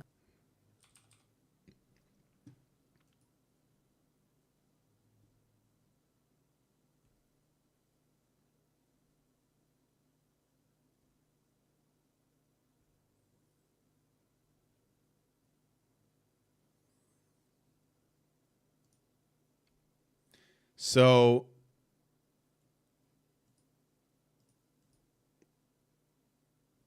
I talked about the Ukrainian offensive, the summer offensive, on the last stream.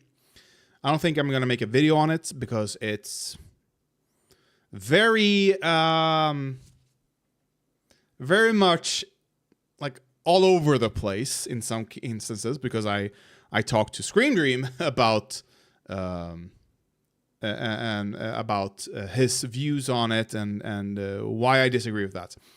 However, I thought it might be fun to see Candace Owens, what she has to say about Ukraine. It's a very spicy title. Very, very spicy. It's from Value Entertainment. Or Valuetainment, sorry. It's Fuck Ukraine. Candace Owens explaining why America should not support Ukraine. And I vehemently disagree with this. Partially on the main grounds. Is it the main grounds? At least one major thing why, like, ignore all of the humanitarian reasons for wanting to support Ukraine. They gave up their nuclear arms, their Soviet-made nuclear arms, in 1994. And they had insurances from both Russia and the US that their borders would be secured and kept sovereign. Their 1991 borders would be respected by both nations if they give up their arms. Not just respected, secured, defended. Russia has violated that memorandum, the Budapest Memorandum. So their word is useless. The US supporting Ukraine with arms, defending itself against Russia, is them abiding by this resolution, by this memorandum. And if the West do not help Ukraine here, what possible future memorandums, deals can be had. How can the West give assurances to other nations wanting to give up their nuclear arms? If we tell, I don't know, where are nuclear arms around the world? Nuclear powers globally. Like, I know the big ones. Here, South Africa even. Oh my God. But okay, Italy. We have India. Is that? No, that's not Pakistan. Is that Pakistan? That is Pakistan. I don't know why, but I've always, in my mind, seen Pakistan be to the right. But of course, okay, whatever. India, Pakistan, whatever this is, North Korea, China, of course, Russia.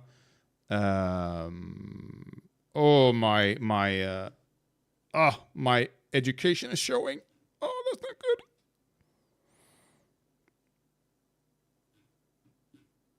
That's not a full list. Whatever, all these countries. Maybe they're old nations because they're green. States formerly possessing, Kazakhstan. Of course, down here. That's Kazakhstan, of course. South Africa and Ukraine. These three have freely relinquished their arms. I don't know if Kazakhstan was part of the Budapest Memorandum or not. I do know that Ukraine was. Either way, what happens when North Korea liberalizes, opens up a bit, and we go, we'll allow you to trade, because we allow China to trade, and China is very repressive. We don't have many sanctions on them, I don't think. Like, there's trade wars, but I don't think we have sanctions. Maybe we have, but they're very, very, very weak if we have them. Either way, when it happens, the North Korea opens up and starts wanting to trade, and we go, yes, but we need you to relinquish the nukes. What then? If we do not support Ukraine, they will go, what happened over there? That's on your doorstep, and you didn't help them. Why would we assume you'll help us when we're not even on your doorstep? We're not white. How are we supposed to take your word for it that you'll honor this agreement? Because there's no international law, as far as it goes, is kind of a joke. Kind of. That is, for anyone who don't care about Ukrainian life, about Ukraine's ability to prosper, that should be enough for us to say we need to support Ukraine. To me, that is enough. I have more reasons, but that is enough for me. Let's listen to Candace and Valuetainment on, I'm guessing, on why we shouldn't. When I was watching the Republican debates, and they're sitting here trying to make me cry for people in Ukraine. Trying to make you cry? I don't think anyone tried to make you cry, Candace. Are you kidding me? Are you kidding me? Have you looked around America yet? Do you really think that this is what the people at home are going to respond to, perpetually telling them that they have to care about another nation more than their own backyard? Oh, that's like, it's a standard Republican talking point, of course. I'm not shocked by it, but it's so rich coming from them. Have you looked at the streets of Denver? Have you looked at the streets of San Francisco, of New York? Liberals, you know, and they don't give a fuck. They don't care about the homeless. If they did, they'd pump money into mental health, into homelessness, homeless programs, into housing programs, stuff like that. But they don't. They want to do stuff in the margins. They want to use, and here's the devious part. They want to use programs they have. When they defund programs, they use that to shit on liberals. They use Republicans defund mental health programs, housing programs for the homeless, stuff like that. And then they watch as liberal Democrat-run cities start to fall, start to get riddled with homeless people. Like, I've been to Skid Row. I've seen it. They use that to go, aha, the liberal programs are not working. Because you defund them. How can a program work if you defund it? That they should be caring more about what's happening in Ukraine, and Chris Christie trying to pitch it, and Pence trying to pitch it, and Nikki Haley. We need to be the police officers of the world when we can't even police her. We can do both. No, we obviously. Yes, you can. Yes, you can. This war for America is costing a fraction of the Afghanistan war. Where's all that money? Military spending, 2020 versus 2022. USA.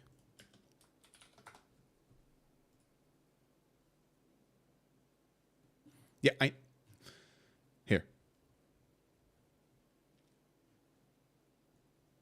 Where's all this money going? Where's all this money going? Where's the...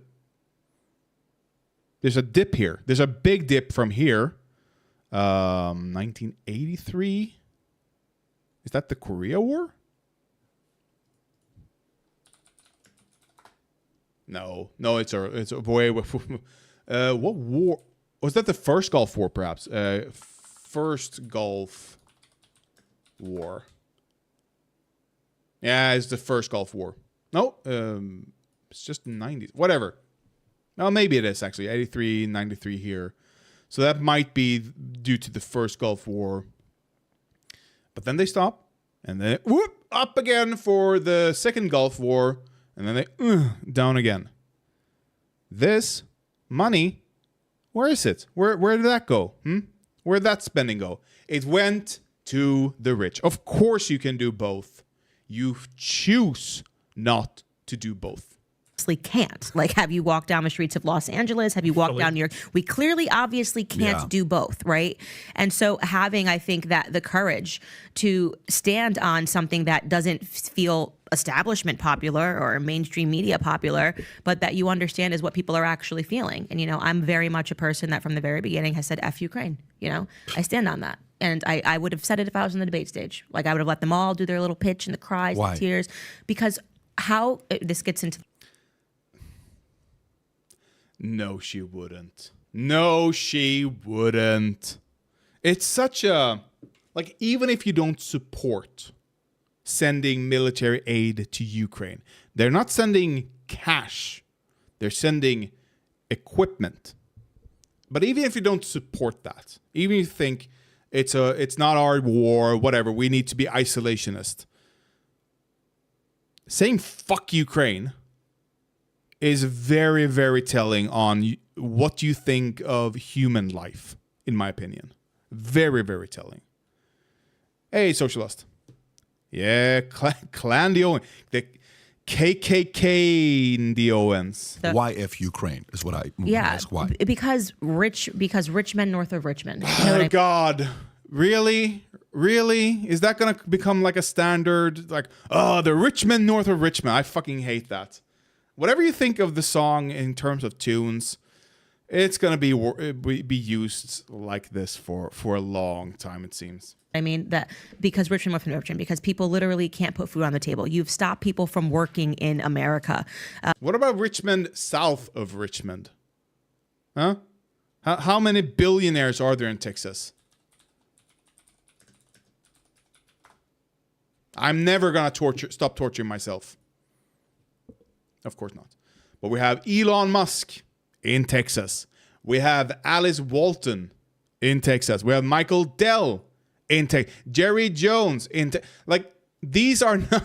Like, what about the Richmond south of Richmond? The average... I only like the overweight fudge round parts of the song.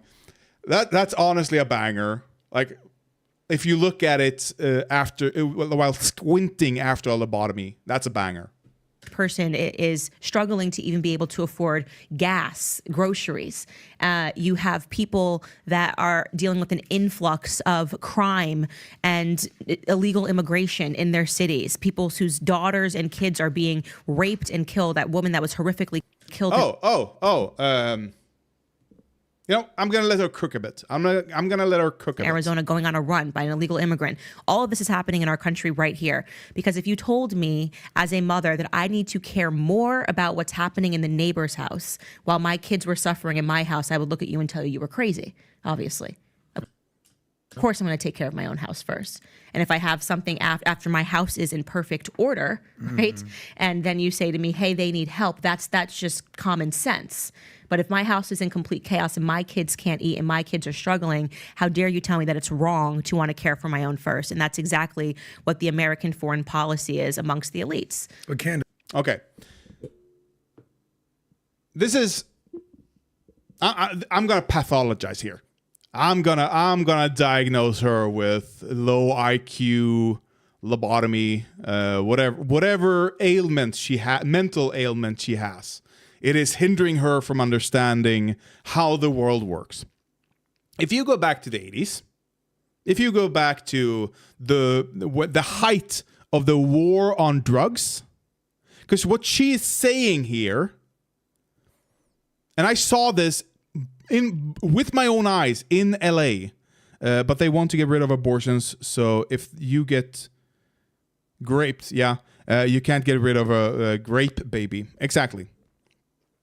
Here, what these people are advocating, which I saw with my own eyes in Los Angeles when I lived there, is we have one house that is like a mansion. You have it's like a castle. You had walls, you had a gate, and you had a fancy fucking car. The house on the other street, just cross the street, dilapidated, run down, never taken care of. The grass was yellowed. Stuff like you had extreme poverty and wealth on opposite ends of just the street, you know? Neighbors. And that is what she's advocating for. She's saying...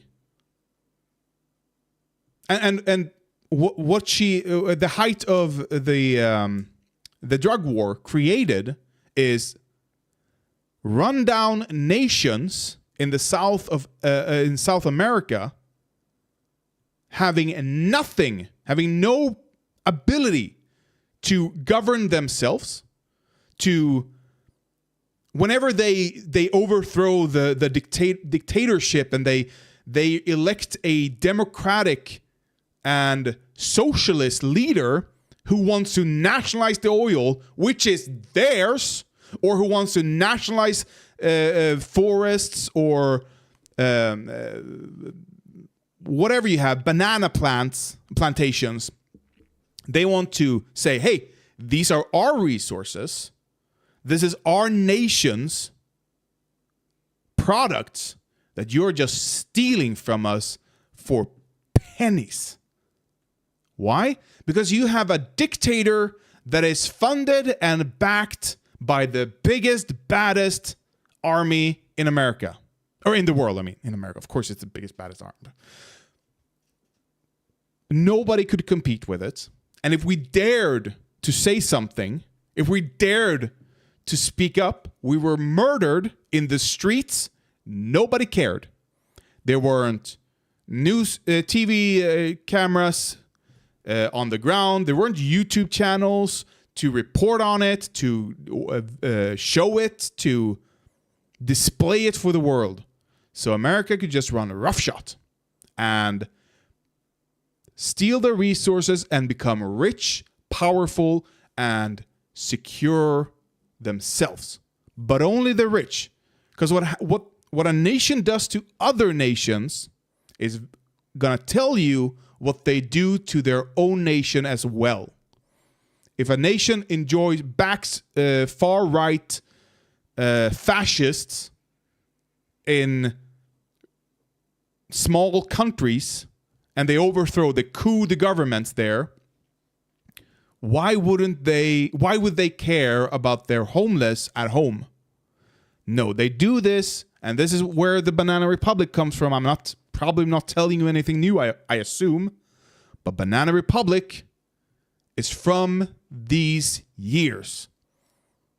Chiquita Banana profited so fucking much, and I think Dole as well, so fucking much from these dictatorships, from slave labor there. And all that money went all the way back to America, to the rich people north of Central America, north of Mexico. That's where the money went.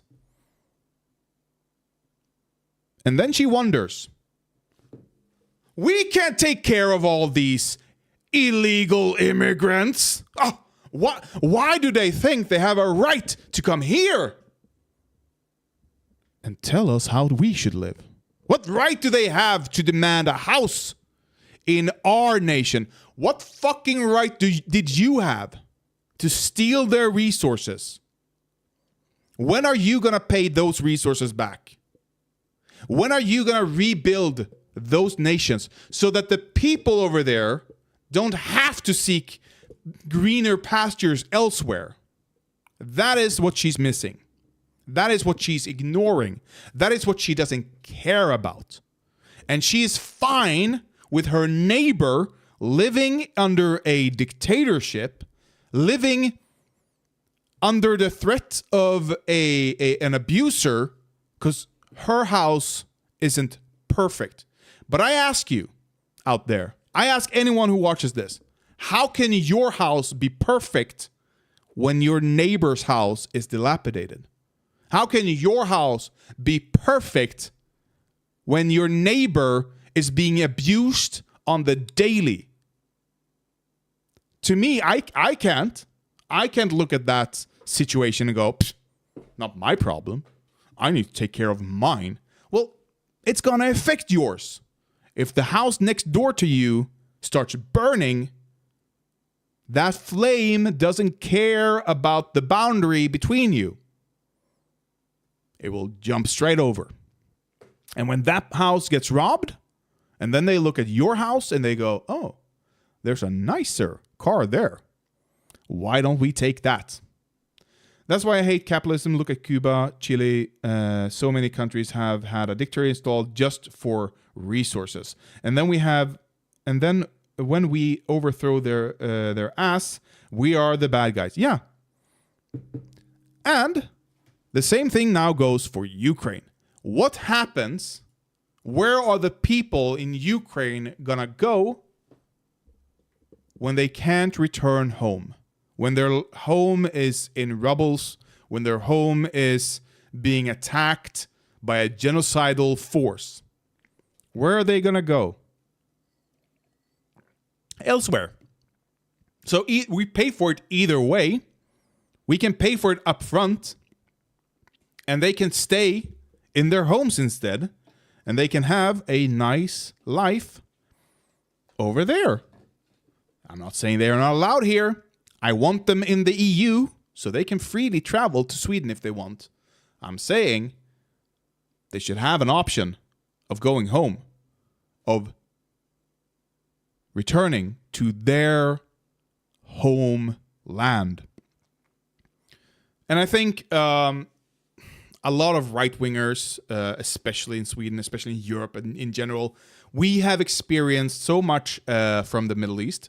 Again, thank you, Russia and America. Thank you for that. 100% their fault. Britain as well, by the way. Britain as well. India was a democracy that we toppled. And when I say we, I mean the West. And when I say the West, I mean UK and Britain and America and British Petroleum. They toppled them for their oil.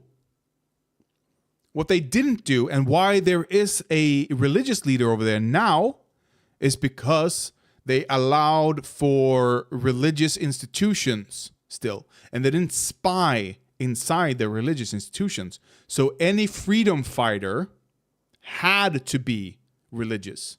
If you were a secular freedom fighter and you didn't organize around the mosque, you were killed. You were thrown in jail. Your whole movement was decapitated. But if you organized around the mosque, inside the mosque, where no British person would step foot, where no secular person would set foot, where no Christian person would set foot, all of a sudden, you were free to talk openly, pretty much, inside those walls about overthrowing the dictatorship. And that's why you have the Shah today. Not the the Shah. It is. And now their president, was it Bashir al-Assad, wants to become a king.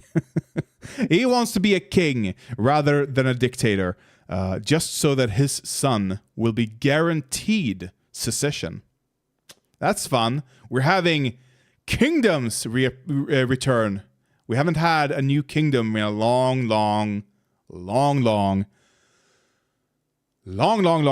time. So Candace Owens, her policies, everything she talked about here, ignoring everyone else until your house is in perfect order, will make her house in a bad order. Will not give her a house in perfect order. A, because you can never get to an end stage if the end stage is perfection. That is impossible. Ask any artist, and if democracy is an art.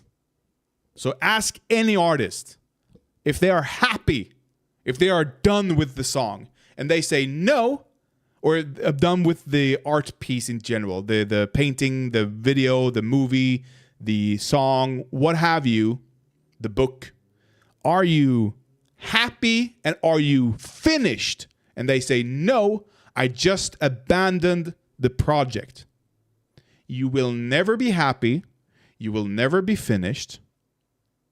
You can never achieve perfection. Her policy prescriptions, her politics means you can never help anyone else. Our house has never been in perfect order, as you know this, in America. So how do you grapple with the fact that when do we get involved? Like if China, we shouldn't. If anything, anywhere, like non-interventionist. So China attacks Taiwan, you're good with it. What kind of? Oh, that's a good question. That's a great question, actually, because everyone gets their microchips from Taiwan. Or is it like 90% of microchips are produced there? I think the other 10 is from South Korea. I know China is starting to do that. If China were to attack Taiwan, what would happen is that the company's expertise, they absolutely have an exit plan in place for that, for the microchips. Because we do not want them to fall in the hands of China, because if they do, that would be, like China would rule the world if that happened. And we do not want that. I do not want that. Like foreign policy, do you think we should even have zero whatsoever in the world? Everything that we're doing in the world right now is we're suffering from not being able to mind our own business. This idea, if she was if she was talking in the 80s, if she was talking about the war on communism, the war on drugs, and all that, abso-freaking-lutely. Sure, absolutely. The amount of dictatorships, the amount of toppling of democratically elected socialists, the amount of just democracies in general that the America has toppled is staggering. So back then, absolutely. None at all? That's a recipe for disaster. Hitler! And she believes this. We shouldn't have invaded Germany. We shouldn't have gotten involved in the war with Nazi Germany. She absolutely believes that. Post World War II regarding international liberalism, that it was now we must spread our ideas everywhere and everybody must accept them. Maybe people don't want to live like Americans want to live. Have we ever thought of that? Like maybe people in Iraq and Iran actually are not interested in the way that we live. Maybe people in Saudi Arabia are not interested in the way that Who? Salvador Allende? Is that a South African leader or dictator? I don't know. Oh, yeah, okay. So, yeah, Chile. Okay. Yeah, exactly. that Californians live. And by the way, if you're looking at what's going on in California and LA, does it seem like maybe people should be embracing American values and principles at this moment? Like if you could buy them and purchase them right now as another country, you probably would be wanting to go the other way. Hence Uganda and the laws that they're putting in place trying to keep this LGBTQ agenda that Americans are funding all across the world. Why are we funding that? Why are we funding trying to go the other? If you could buy them and purchase them right now as another country, if you're looking at what's going on in California and LA, does it seem like maybe people should be embracing American values and principles at this moment? Like if you could buy them and purchase them right at this moment, like she's complaining that our foreign policy is too liberal. He was a social democrat. I'm guessing, as many socialists back then, he wasn't a modern social democrat. He was more of a revolutionary social democrat, which today would be, or he was more of a democratic socialist, I'm guessing. Exactly, yeah. There, very few social democrats today want to nationalize resources and corporations. Very, very few. Back then, a lot of them wanted it. Back then, they were more democratic socialists than social democrats of today. Right now as another country, you probably would be wanting to go the other way, hence Uganda. You want to go the other way than current American values, which are too liberal for her. And she brings up Uganda, which what she is failing to realize here. What is happening in Uganda, or not failing to realize, she is obfuscating. She is either there are three possibilities. She's too dumb, and she does, or too informed and doesn't realize that this is an American invention. American companies foundations, American churches are influencing these anti-gay laws in Uganda today. So what she's talking about is an American export. Okay, you got confused. Got it. So if he was a democratic socialist back then, he was probably even more radical than or are you saying that he called himself whatever? It's an American export. So she's either too dumb or too uninformed to know it, or more likely, she does know it. She likes it. And she thinks it's a good thing. And because it's not the state that's doing it, that's how she rationalizes it to the audience. Or she's just paid not to think about it. And personally, I think it's all three. And the laws that they're putting in place trying to keep this LGBTQ agenda that Americans are funding all across. America is not funding that. Where have the American state funded such a thing? Can you show me a paper trail of this, or is it just, let's see here, America funding LGBTQ agenda?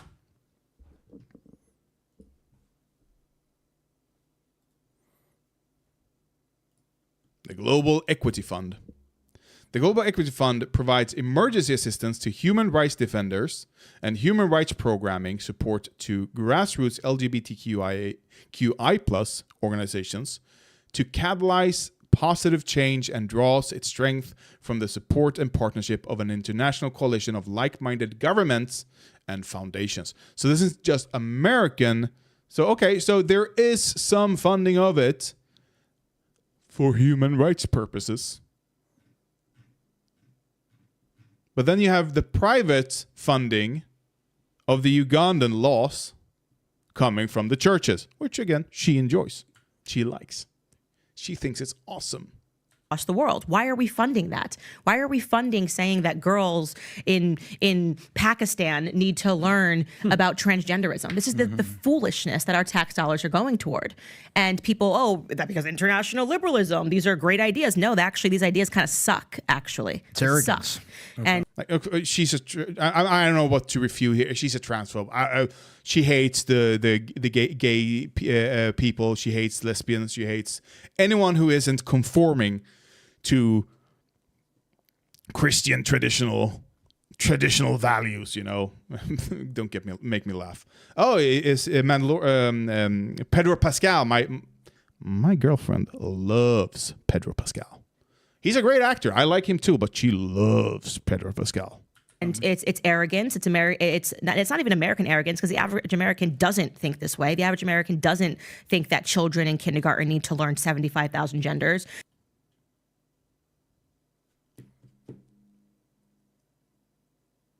That's when I hear someone exaggerate that much, when I hear someone go so much over the top, like it's obvious that she's exaggerating. Nobody's like, few people, maybe the lobotomized people, think that she's serious when she says there are 75,000 genders, or that people are taught 75,000 genders. Of course they're not. Everyone knows that they're not. But what she's doing here, what she's revealing to me when she says something like that, because I've done that myself in the past, she's revealing that she has a lack of understanding. When you have a lack of understanding of something, when you don't know specifics, an easy way to obfuscate that, an easy way to hide your ignorance, is to exaggerate. Obviously exaggerate. Because then nobody will call you out on the exaggeration. You won't have to be pressed on the specifics, stuff like that. And if someone does call you out, you can go, I'm obviously exaggerating. I don't know the exact number, but it's more than 2, and that's too much, you know? That's her MO. She has no idea of the specifics, so that's why she's exaggerating to that extent. Small exaggeration, like a close exaggeration, like they're being taught. So they're not being taught specific genders. They're being taught that they can express themselves however they want, and if they ask the teacher to be called something else, I'm not a girl, I'm a boy, the teacher would go, okay, Jaden, instead of Jada, you know, that's what they'll do. And then they might use that as like, okay, kids, listen here. We used to call her, or we used to call Jade. We used to call them Jada, but now we have to call them Jaden. And then one boy raises their hand. Why do you have that types of names? And the teacher can go, well, you see, some girls, they feel like boys, and some boys feel like girls, and that's fine. And there are some people who feel like neither, and other people who feel like both, or something else entirely. Like what? Well, we don't. It's hard to understand. I don't actually understand it entirely myself. But all you have to know is that if someone asks you to call them something else, like they don't feel comfortable with this, you tell them, "Okay, teacher." Like that's that's what goes on in kindergarten, and exaggerating that like 75 million genders they're being taught.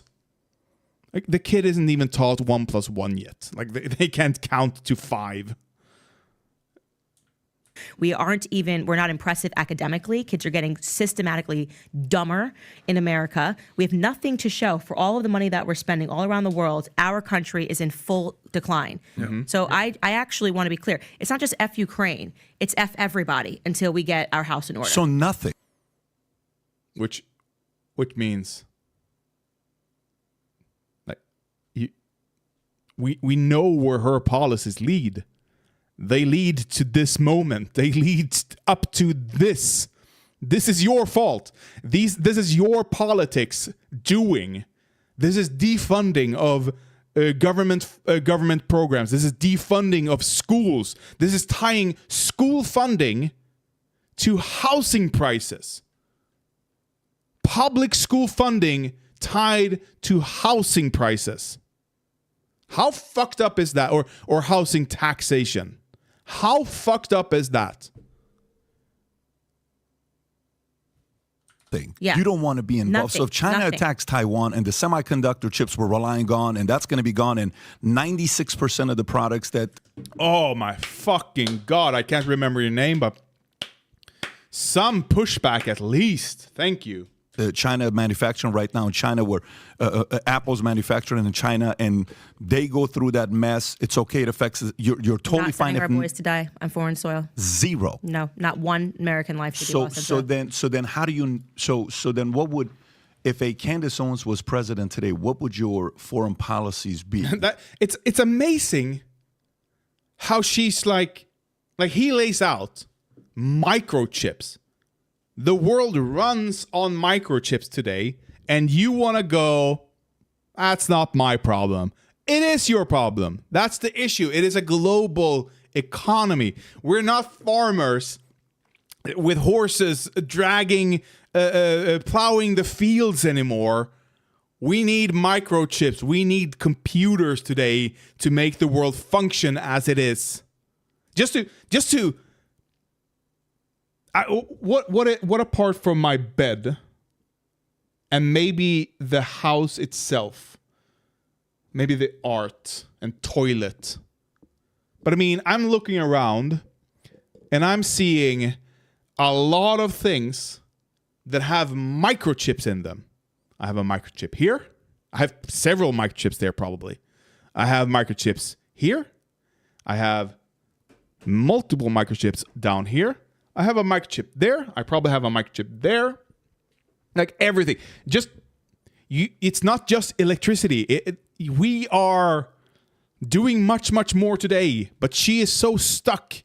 And this is for Republicans and conservatives in general. They are so stuck in their old... Like, what? Take the left. Take the left today. Today. How much has it evolved since the 1980s? Like, take American diabolism. America bad. That is a very outdated leftist position today. America bad? Absolutely.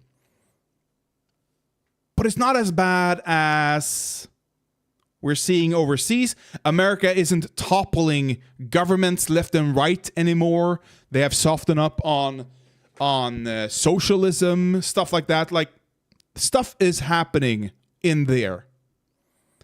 Socialists today are much more pragmatic than we were just 20 years ago.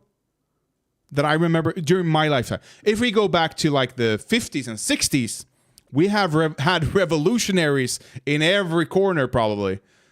But we have developed and evolved, and we recognize that Marx wasn't correct on everything. Hence the... that every Nazi calls for. The school. The post-Marxist school. Whatever. Like, we continue to develop. She is still stuck in the isolationist era of the old. She's still like clamoring on. The right hasn't had a new... What is the right's idea to fix stuff? How will they fix healthcare? How will they fix schools? How will they fix immigration? Two things. Lower taxes and closing the border. Those are the only answers. Those are the only answers that I ever hear from conservatives. I do wish America would prosecute war crimes, so we have a higher moral leg to stand on when we ask Russia to prosecute war criminals. Yes. The worst thing that happened was America withdrawing. Not the worst thing, but a really, really bad turn for America was when they withdrew from the ICC, International Criminal Court, The Hague. Horrible, horrible, horrible decision. It meant that Russia, now that they invaded Ukraine, just go, we're withdrawing as well. Fuck you. And then they can't do anything anymore. Horrible decision. Thank you, I believe, Bush, for that. Not that the ICC had much tooth at all. It didn't. But I do think that if Trump gets convicted, the Hague invasion, I don't know what that is actually. But if Trump gets convicted, if he sees jail time even, I think that's going to open up a whole litany of possibilities going forward. Granted that Republicans do not win the next election. It all hinges on that. Because if a Republican wins the next election, well, the country is going to be no more. There's not going to be a socialist movement. There's not going to be a Democratic party or Democrat party. There's not going to be open and fair elections anymore. It's going to be down the drain probably if a Republican wins the next election, especially if that Republican is Trump. But I wonder, assuming Trump is convicted and he doesn't become the nominee for the Republican Party, because if he is the nominee for the Republican Party, that's going to be very interesting. Very, very interesting. But if he isn't, and he is convicted, he's absolutely going to be pardoned, if able to. And I wonder if they're not going to make him like VP and then step aside, something like that. Wouldn't surprise me if it's and someone else than than Trump as a Republican nominee. It's a weird law that lets us invade The Hague to extract. You can just attack an ally because The Hague is in the Netherlands. You can just attack the Netherlands and just go, nah, that's our guy. I don't think that would happen. I understand you'd use it as a threat if you're a fascist president. I understand you use it as a threat, but I don't think it's gonna happen. That would be bad, to say the least. Anyway, let's finish up this video. Let's see how Candace handles the microchips. What would your approach be with Xi? What would your approach be with Putin? What would your approach be with what's going on in Iran or some of these guys? What would you do? Yeah, well, I mean, with Putin, obviously the worst thing that we could have possibly done, which is what's happening now, is folded him further into the arms of the East, okay? Putin should be a natural ally with the West. We have been pushing this fake Cold War for way too long, okay? We're not in this... A natural ally? How is he a natural ally? He doesn't share our values. He doesn't care about democracy. Now, she doesn't care about that as well. So to her, I understand he's a natural ally because he has funded the Republican Party. He has funded dissidents, or not dissident. He has funded organizations within America to help Republicans. So I understand she sees him as a natural ally. Ask anyone in Europe, ask anyone in the EU, he is not our ally. 60s anymore, okay? Putin is not trying to rebuild Soviet Union.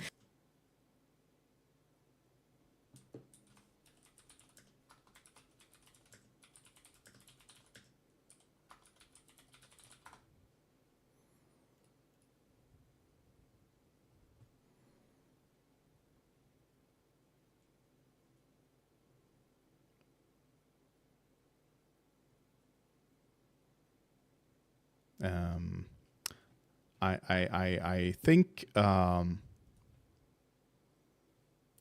there's an even Russia flags Putin imperial and Soviet flag. Let's see if we can't get that image. Here we go. Here we go. I think this is even on the border of Finland. This was happened. He is not trying to rebuild the empire, the Soviet or the Russian Empire, but he has raised both of the flags. Sure. He doesn't have the money. I mean, it's completely ridiculous to think that Russia is the biggest threat. This is just the mainstream media simulation. It's going to be. But we only knew that was true because of the dilapidated equipment. Just like the Soviet Union, whereas we're the ones that are actually pushing further into that territory. I mean, it's complete delusion. We're the ones that is putting NATO on everybody's border and pushing and inching further after we gave promises that we would. And when she says we, she means other nations are asking for it and we are accepting them. That is what she means when she says we are pushing. Wouldn't do that. And why are they joining? Why are they wanting to join NATO? Could it be because Russia is threatening them? Could that be the reason? That we would not expand 1 inch eastward. Okay, so we're just not. We looked at that yesterday. That was one person, one diplomat offering that up. It was never agreed upon. It was never signed into the declaration. It is found in the minutes of a meeting, and that's it. There was no promise made or agreement signed that NATO wouldn't push, because that's stupid. You don't allow a hostile foreign entity to dictate who you get to ally with. Not being honest about what it is that's even happening over there. We're not being honest about the corruption and the laundromat that Ukraine is, and the reason why we have such a vested interest in it, Biden's interest in it, Burisma and everything that's going on. Classic. They held hearings. They held lots of hearings with all of Hunter's friends, and business partners, and what have you. They looked at all the evidence, and they concluded they couldn't find that Biden had done anything wrong. Even the business partner said, Joe Biden never spoke to me about business. This has nothing to do with caring about Ukrainian soldiers. If you actually bought that narrative that they're worried about the Soviet Union expansion, you're absolutely wrong. The Soviet Union expansion. We're talking about Russia expanding. We're talking about reviving the Soviet Union. They want to expand their own power in that region. And so when we want to defend a democratic ally. Yes, that in a way, sure. That is our power expanding into Ukraine. Sure. Because they want it. Because they are saying, hey, you over there, we want what you have. This guy, the Russians, they have offered us shit. We want the good stuff. We want the money. We want the high life. We do not want to live under the thumb of an authoritarian who forces us to not speak our language. Do we have to learn English if we are to be allies with you? Nah, not really, but it would help. And therefore, you probably will learn English. Russia forces you to learn Russian. And that is Just that alone is a very, very, very critical difference, an important difference. Trump was in office and he sought to have a meaningful relationship with Putin so that we weren't pushing him into the arms of China. And China is actually a threat to the United States. China, threat to the United States. Putin was friendly with, Trump was friendly with Putin. Abso-freaking-lutely. I still wonder what was on the paper that the translator wasn't allowed to carry. I still wonder. And you know what? He should be thrown in jail for that alone. That is presidential records.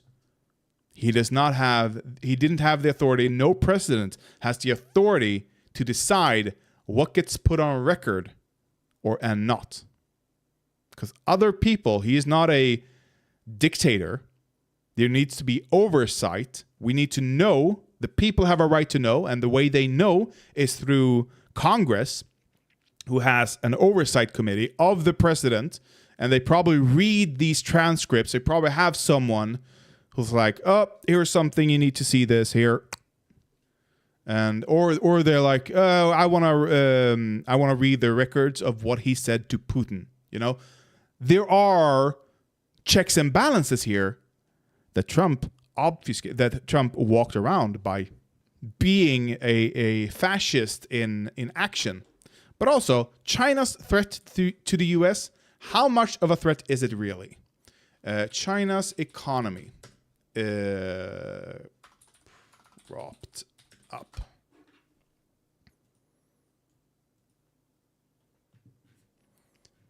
Okay, that's not.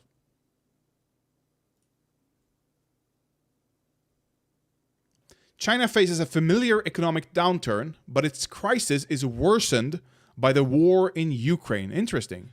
Okay, that's not what I wanted, but that's actually, I might read that later.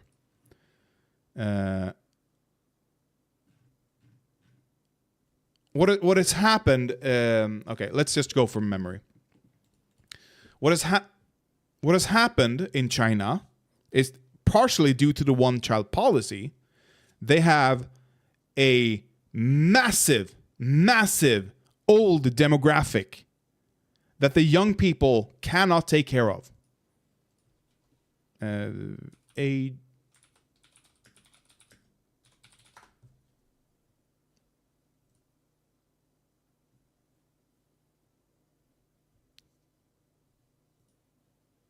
Was it that Japan? No, we're starting here. So these, okay, so here, maybe they might fix it actually. We'll see here what happens with the next 0 to 4-year-olds that comes.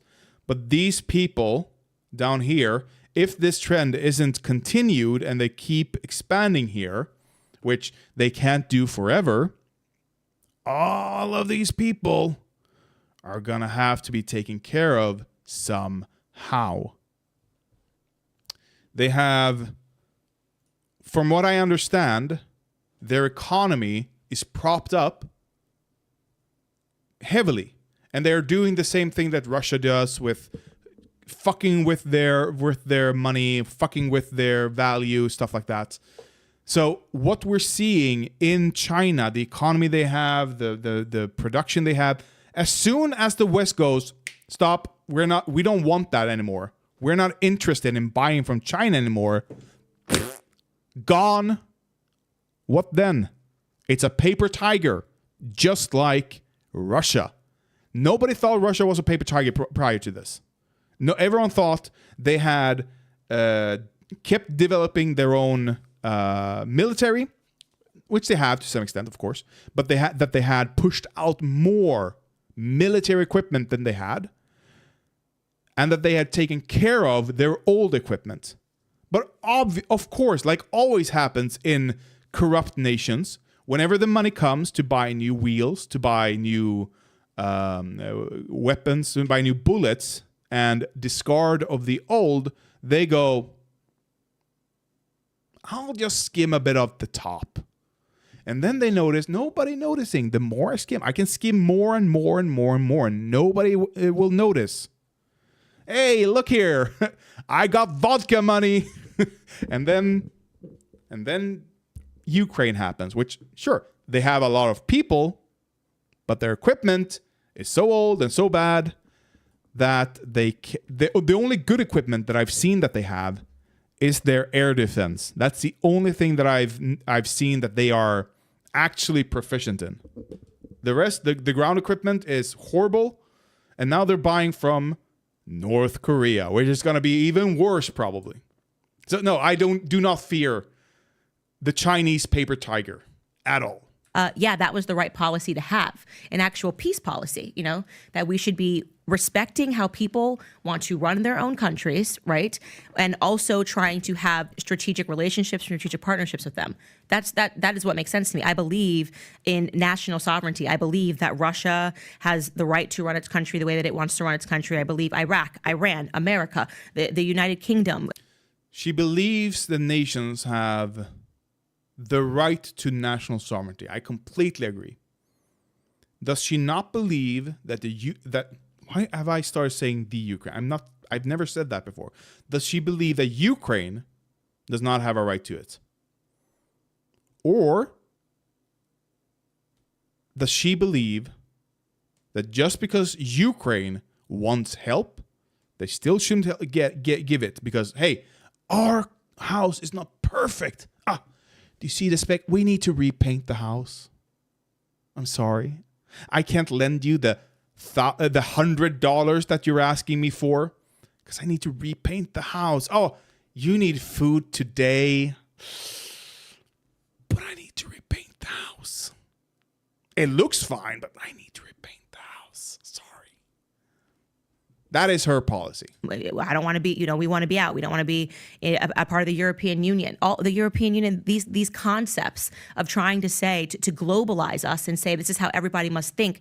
In America, we can't even decide on how we all want to think. You know what I mean? Southern right to run its country the way that it wants to run its country. I believe Iraq, Iran, America, the United Kingdom. I don't want to be, you know, we want to be out. We don't want to be a part of the European Union. Oh, okay. She's talking about the United Kingdom. And UK views on Brexit poll.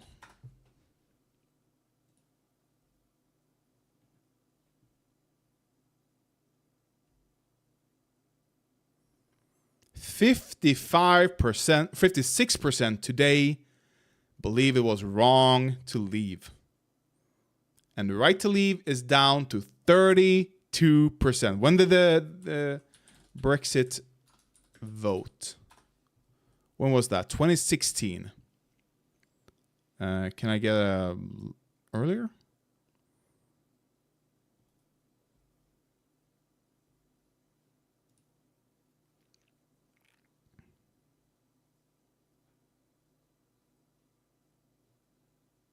Yeah, 58 to 42.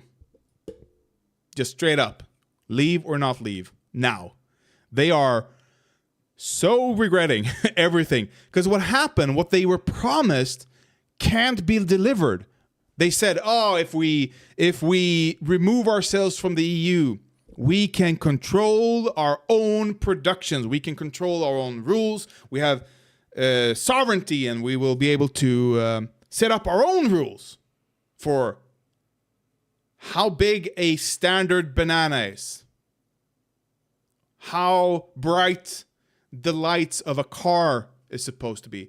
The issue comes when they want to trade with the EU, and the EU goes, yeah, but then you have to follow our standards, and you don't have a say in our standards.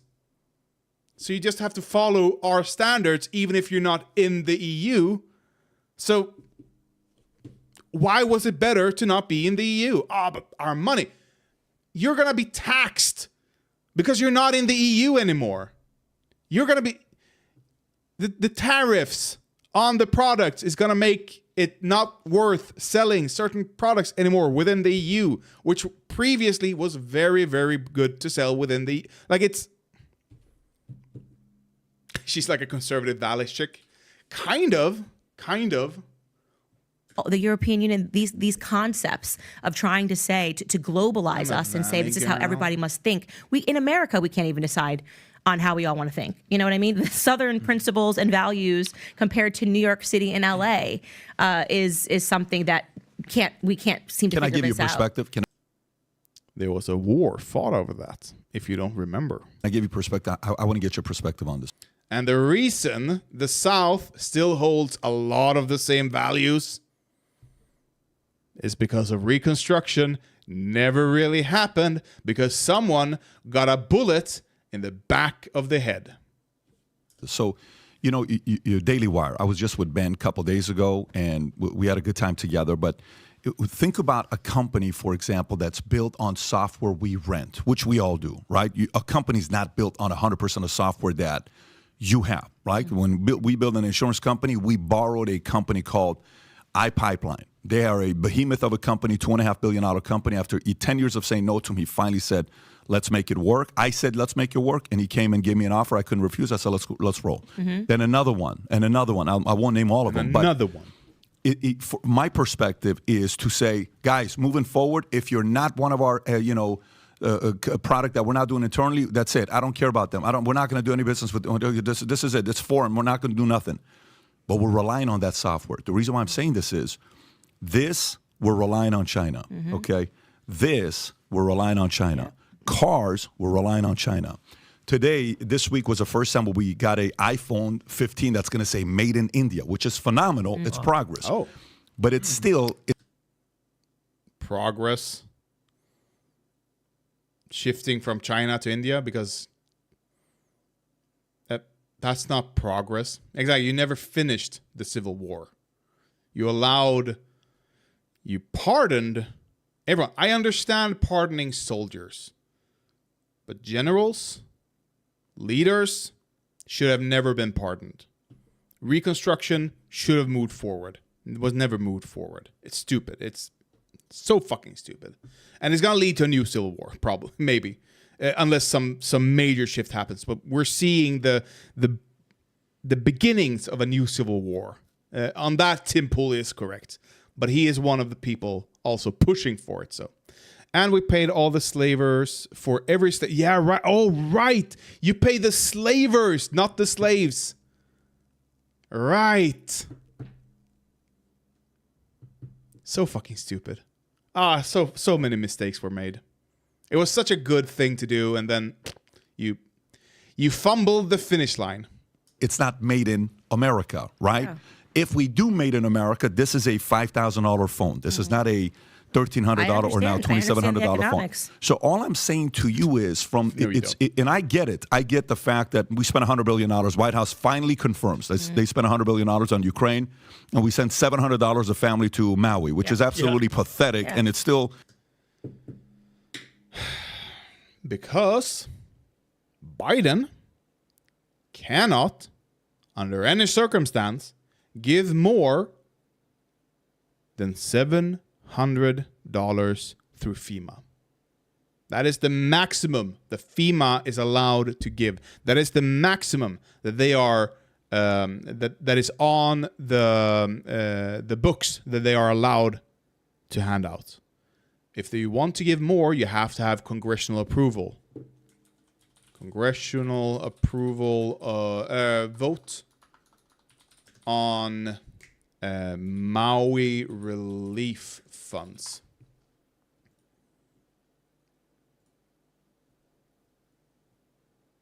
What? Seriously? This happened Friday? Okay, sure.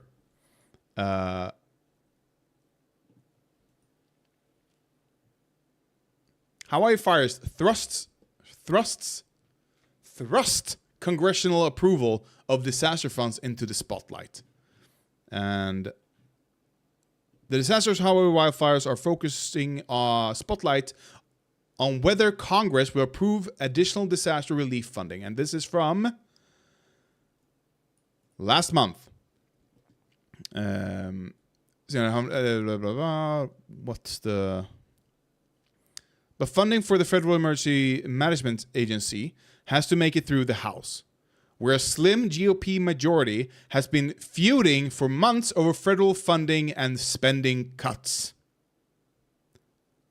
And resistance in the GOP to funding for Ukraine could make approving any FEMA aid trickier if the two issues remain linked. But I want to know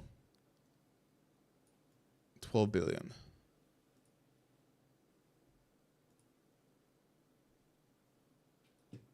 Like Biden is pushing for more, but he needs GOP. He needs Republicans to approve it first.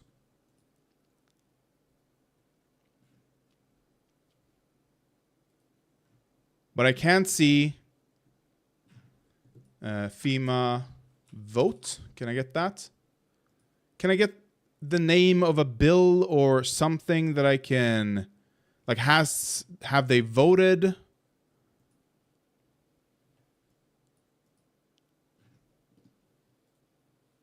I wish Sam Cedar could ninja his way into a debate with all of these demons. At least this PBD podcast guy had Sam on. Yeah, exactly. This guy, I for all of his flaws, and I can see them plentiful in the background. He is a rugged capitalist for all of those faults. At least he speaks. At least he allows the opposition to come on, you know? At least that. You know, it's been a month already, whatever the timeline. And he is, to all extent that I can tell, thoughtful in his in what he says in his advocacy. You know, he's not a I don't think he's a fascist. I think he's a collaborator, but I don't think he's a fascist. And yeah, we'll eventually get to it. What do you mean we'll eventually get to it with a couple thousand kids still missing? But that desire to say, nope, that's it, nothing, no foreign policy, no need to... But what we're talking about here is we're talking about our involvement in foreign wars. That's not to say that we shouldn't be doing business deals. That's why I said strategic partnerships with people that are overseas. Well, I get that, but... Does she think you do business deals with people and you do not give guarantees of defense? Like, that is part of the deal. Like, yeah, we'll sell to you, but we're worried and we need to focus on China. We have a threat over there. You want our microchips? Can you like put some troops here so that we are safeguarded from China because they do not want a war with America? Can we do that? Can we? Thank you. Like, that is part of the trade deal, probably. What I'm saying is, he asked the question: if we allow China to attack Taiwan, you're like, nope, we're not doing anything. We're not sending our men over there. I'm not sending a single. So you're okay if we lose all the manufacturing? I don't think that's not necessary. That's not necessarily going to be the conclusion. There's a lot that could happen in between. There's a lot of negotiations that can take place. This is why you have ambassadors that go over there. What I am saying is that if I were president, and I'm not. What? So she's sidestepping the issue entirely. He asked, what happens when they attack? What do you do then? And she's like, no, we don't do anything. We can send diplomats, blah, blah, prior to it. China won't care. China will not care if you send a diplomat to tell them to not. If you do not come with the big stick. Okay, and obviously I'm sitting here giving you the Owens doctrine off the cuff, but obviously you'd have to sit down, and this is why you build a cabinet, and you have people that are smarter than you in the cabinet talk about these things. You bring in the best business guys to talk about how you get around this. But what I am saying...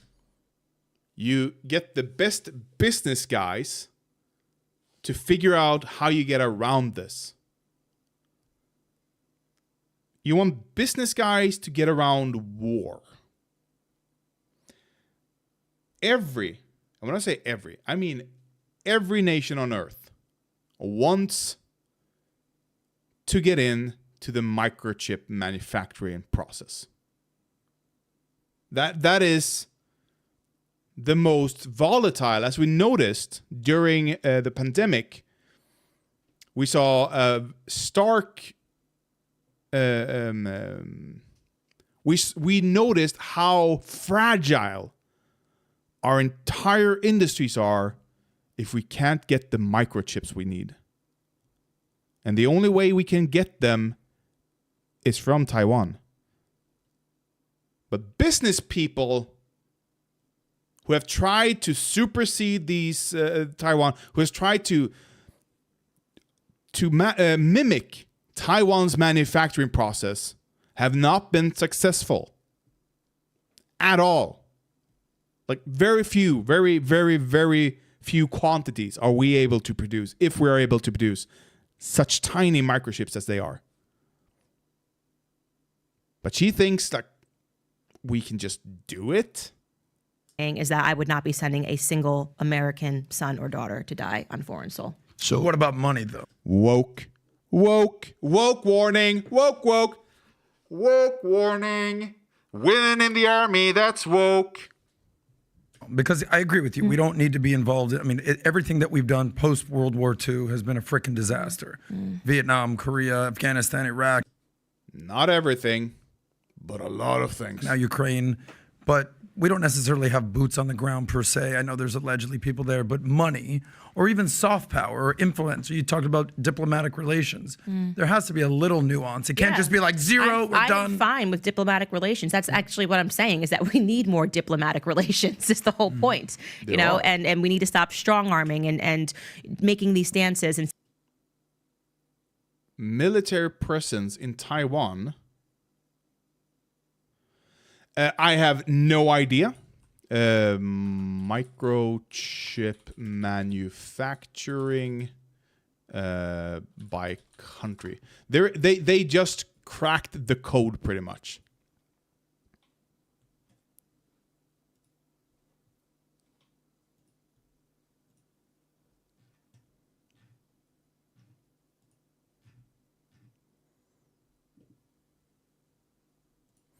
Oh yeah, I know Israel have some.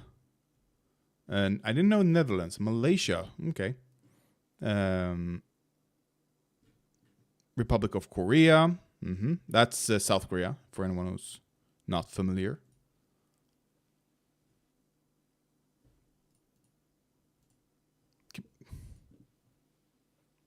So I'm coming to 6. Continue reading, and then it's just blank. Oh, thank you. Thank you for that. Why Taiwan is so good at semiconductors.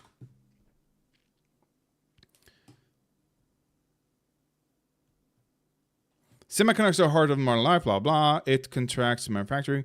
Making advanced chips require using complex software, explosive chemicals, ultra-pure silicon. That might be ultra-pure silica. That might be one of the reasons we might not be able to get that.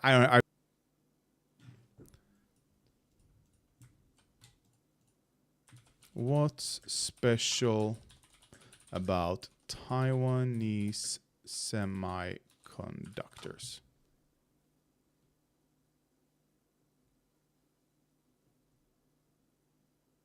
A complete industry supply chain as well on such a small island. That's probably a very good thing for them.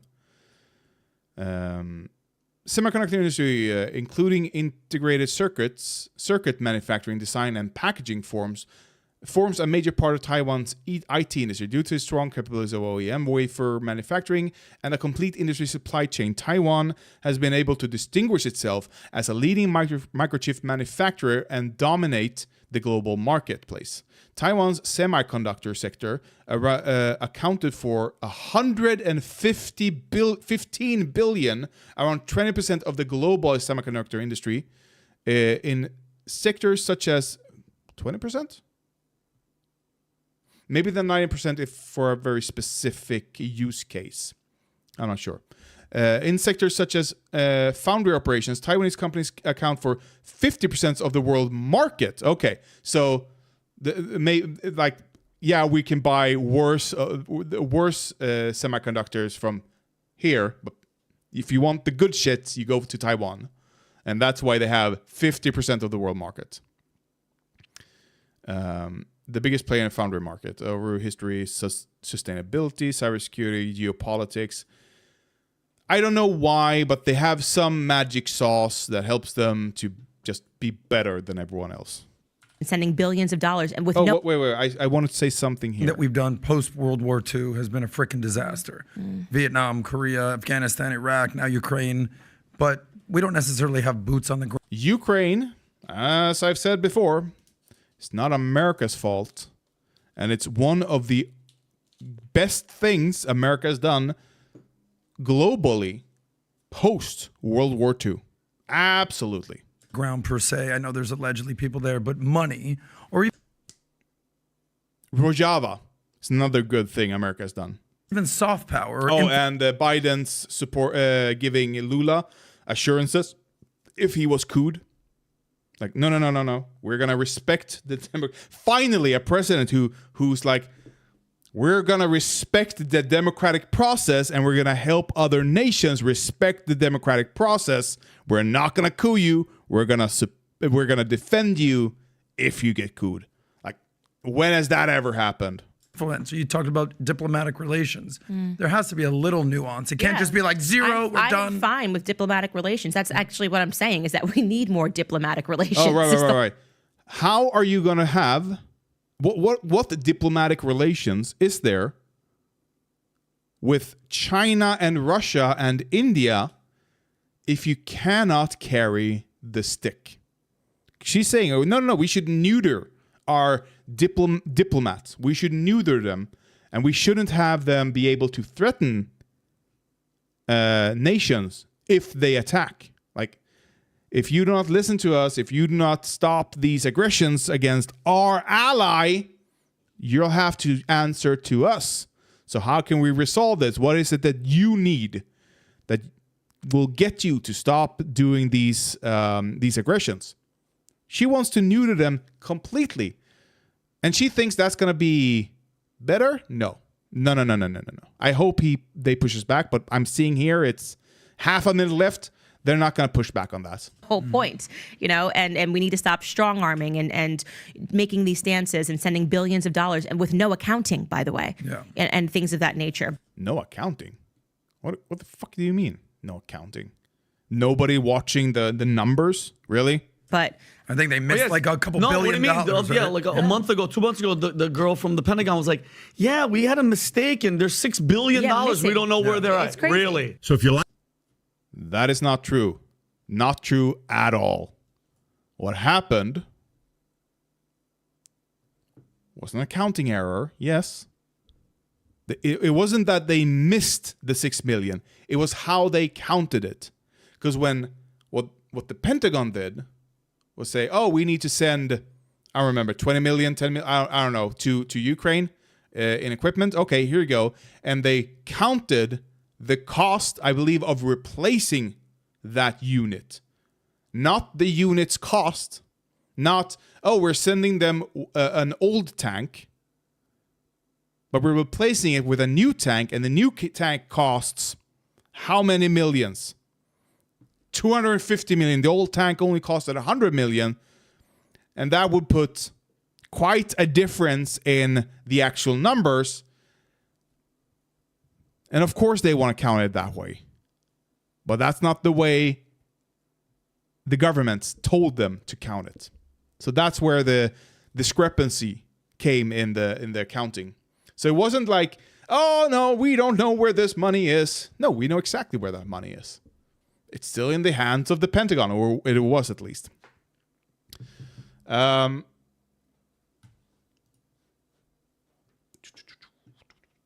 Yes. Probably.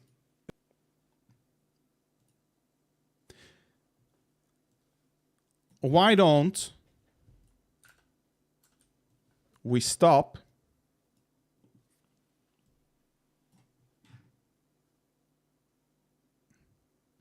don't want to see. Oh, right. Why not? Why not?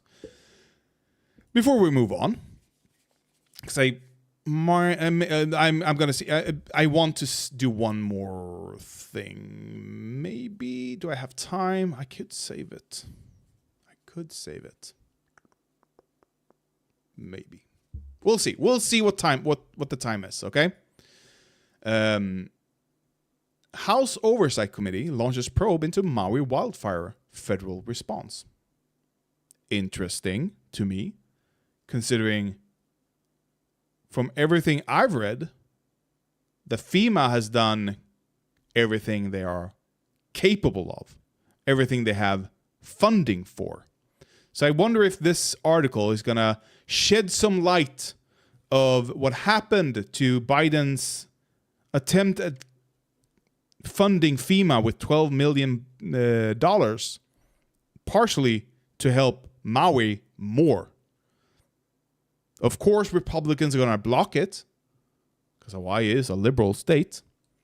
And they want to be able to point to Biden and say, aha, you only gave them $700, even though they are opposed to handouts. Like every time, no handouts. Like they chose to live in Maui, right? They chose to vote for the government they have, which severely, which I believe privatized their electrical grid, which of course they're not gonna have upkeep on their electrical grid because that's gonna cost them money, and they want to save that money. That's sweet money. They want to save it. They want to line their pockets with it. They have a new summer house in Spain that they want to fund. You know, they want to buy that house. So they need that money, okay? So they're not going to update the grid. They're not going to have upkeep on it. And the Republicans want to use that to tank Biden's numbers. Of course. Of course. Never let a crisis go to waste, as it's called. The House Oversight Committee will be launching a Republican-led probe into the federal response to the Maui wildfires, claiming Biden had failed in that effort, despite wanting 12 million more. When it came to things, I'm guessing, such as government aid and housing assistance. In a letter to Federal Emergency Management Agency, leadership signed solely by House Republicans, Representative James Comer, chairman of the House Oversight Committee, and Representative Pete Sessions and the subcommittee chairman are demanding information on the recovery and what steps have been taken by the agency. To ensure locals are receiving the assistance they need and taxpayer dollars being used effectively, the House Committee on Oversight and Accountability is taking action and seeking information from FEMA on all ongoing recovery efforts in Maui. Comer and Session wrote in a statement. The chairman said in the letter that President Joe Biden has built his entire reputation on empathy and compassion, but failed in the response to the wildfires. The letter comes as the 2024 presidential elections heats up and many Republicans work to cast Biden as slow to respond to the Maui wildfire. Biden has faced criticisms from some Republicans, including frontrunner Donald Trump, who said he did too little during the first days after the fires broke out. The White House responded, saying Biden acted quickly and stayed in touch with local officials and emergency teams in Hawaii. He later visited with First Lady Jill Biden. By the way, how many presidents have been remarried? I don't think that's a lot, right? And the fact that Republican, I know his ex-wife, and I believe the father of Hunter is, she died in a car crash together with, along with someone else, a daughter of it. I don't know. I don't know exactly, but I believe they died in a car crash, and he remarried. But still, it's like Republicans of yesterday would have attacked him for that, I believe. The probe will look into what support, or maybe they don't, because they understand that he's going to be able to play the sympathy card of his ex-wife's deaths. Maybe that's like a calculated effort. The probe will look into what support local Maui and Hawaii officials requested and how that support was delivered. Government spending and house assistance will be investigated as well. Okay. But what about you? They all like Biden can just stand there and go, "Oh, I asked you for more money. You control the purse. You control the bank. Give me more then. Give me more so that I can do more." I don't know how they'll think they'll win on this. Maybe just propaganda, like the Hunter Biden. Maybe this is going to be behind closed doors as well. That would be interesting. One of the concerns mentioned in the letter is reports that FEMA employers stayed at luxury hotels and resorts during the response in Lahaina. FEMA said staffers were told it was necessary to temporarily house FEMA employees in such locations so they could be close enough to Lahaina to effectively perform their duties. Sounds perfectly reasonable to me. I'm assuming they didn't pay the full rate. Government usually doesn't when it's like something like this. I'm guessing. Also, staffers were told FEMA paid reduced rates at these locations, it said in the letter. Yeah. Okay. The committee wants answers from FEMA. What? Do they have evidence that they didn't pay lower rates? Or that it wasn't necessary to live that close to the fires? Or to the disaster location? The committee wants answers from FEMA by September 29th. The letter was signed by 15 House Republicans. On September 8th, Biden authorized an increase in the level of federal funding for public assistance projects undertaken in the state to 90% of coverage, unless otherwise authorized for. On September 8th, Biden authorized an increase in the level of federal funding for public assistance projects undertaken in the state to 90% of coverage unless otherwise authorized for 100%. I have no idea what this means. More than 7,400 people were placed in temporary housing on Wednesday, according to FEMA. More than 5,090 households have been approved for individual assistance. Nearly $84 million in federal assistance has been approved for survivors, which includes housing and other needs assistance, as well as small business associated disaster loans. Environmental Protection Agency in Lahaina and upcountry areas affected by the fires have also been conducting air sampling tests and hazardous materials removed in the disaster area as an effort to clear the region for rebuilding efforts. Okay. So again, what this sounds like to me is just meaningless witch hunt and like throwing stake to their base, What can Biden do in this situation apart from what he has already done? That is the question that I have not gotten an answer to. He has asked for more money to fund more. He has given them the maximum. Sure, if they have evidence that FEMA didn't pay the reduced rate on these luxury locations, or they have suspicion that it wasn't necessary for them to stay at these locations, I can understand wanting to investigate that. But this doesn't sound like that. This sounds like them just wanting to tank Biden's numbers. I'm sorry, I won't have the energy or time. I need to do something else. It's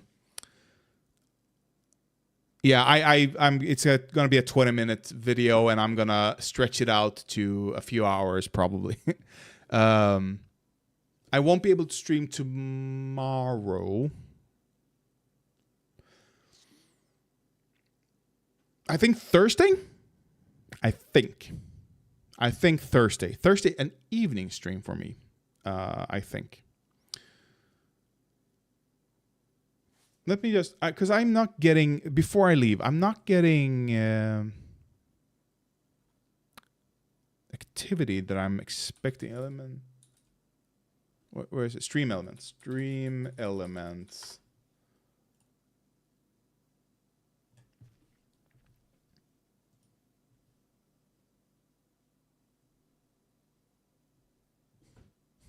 Thursday's good. Thank you. By the way, Socialist, I didn't say that earlier or yesterday. But you commented on my crispiness on the stream, and I thank you for that. And you said, I have to step up my game. Remember, audio is always more important than visual. You can have an avatar, just a static image, as long as you have good audio. Remember that. Yeah, I've gotten more subscribers this week, but it still says the last subscription was from 10 days ago. And this is not. I know I've gotten more than that. Okay. Hello. Thank you. I need to check that out. I need to see what is happening.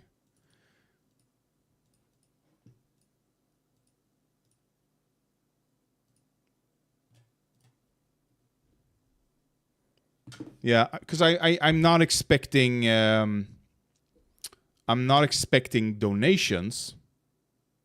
YouTube acts weird. Okay. I'm not expecting donations at this size.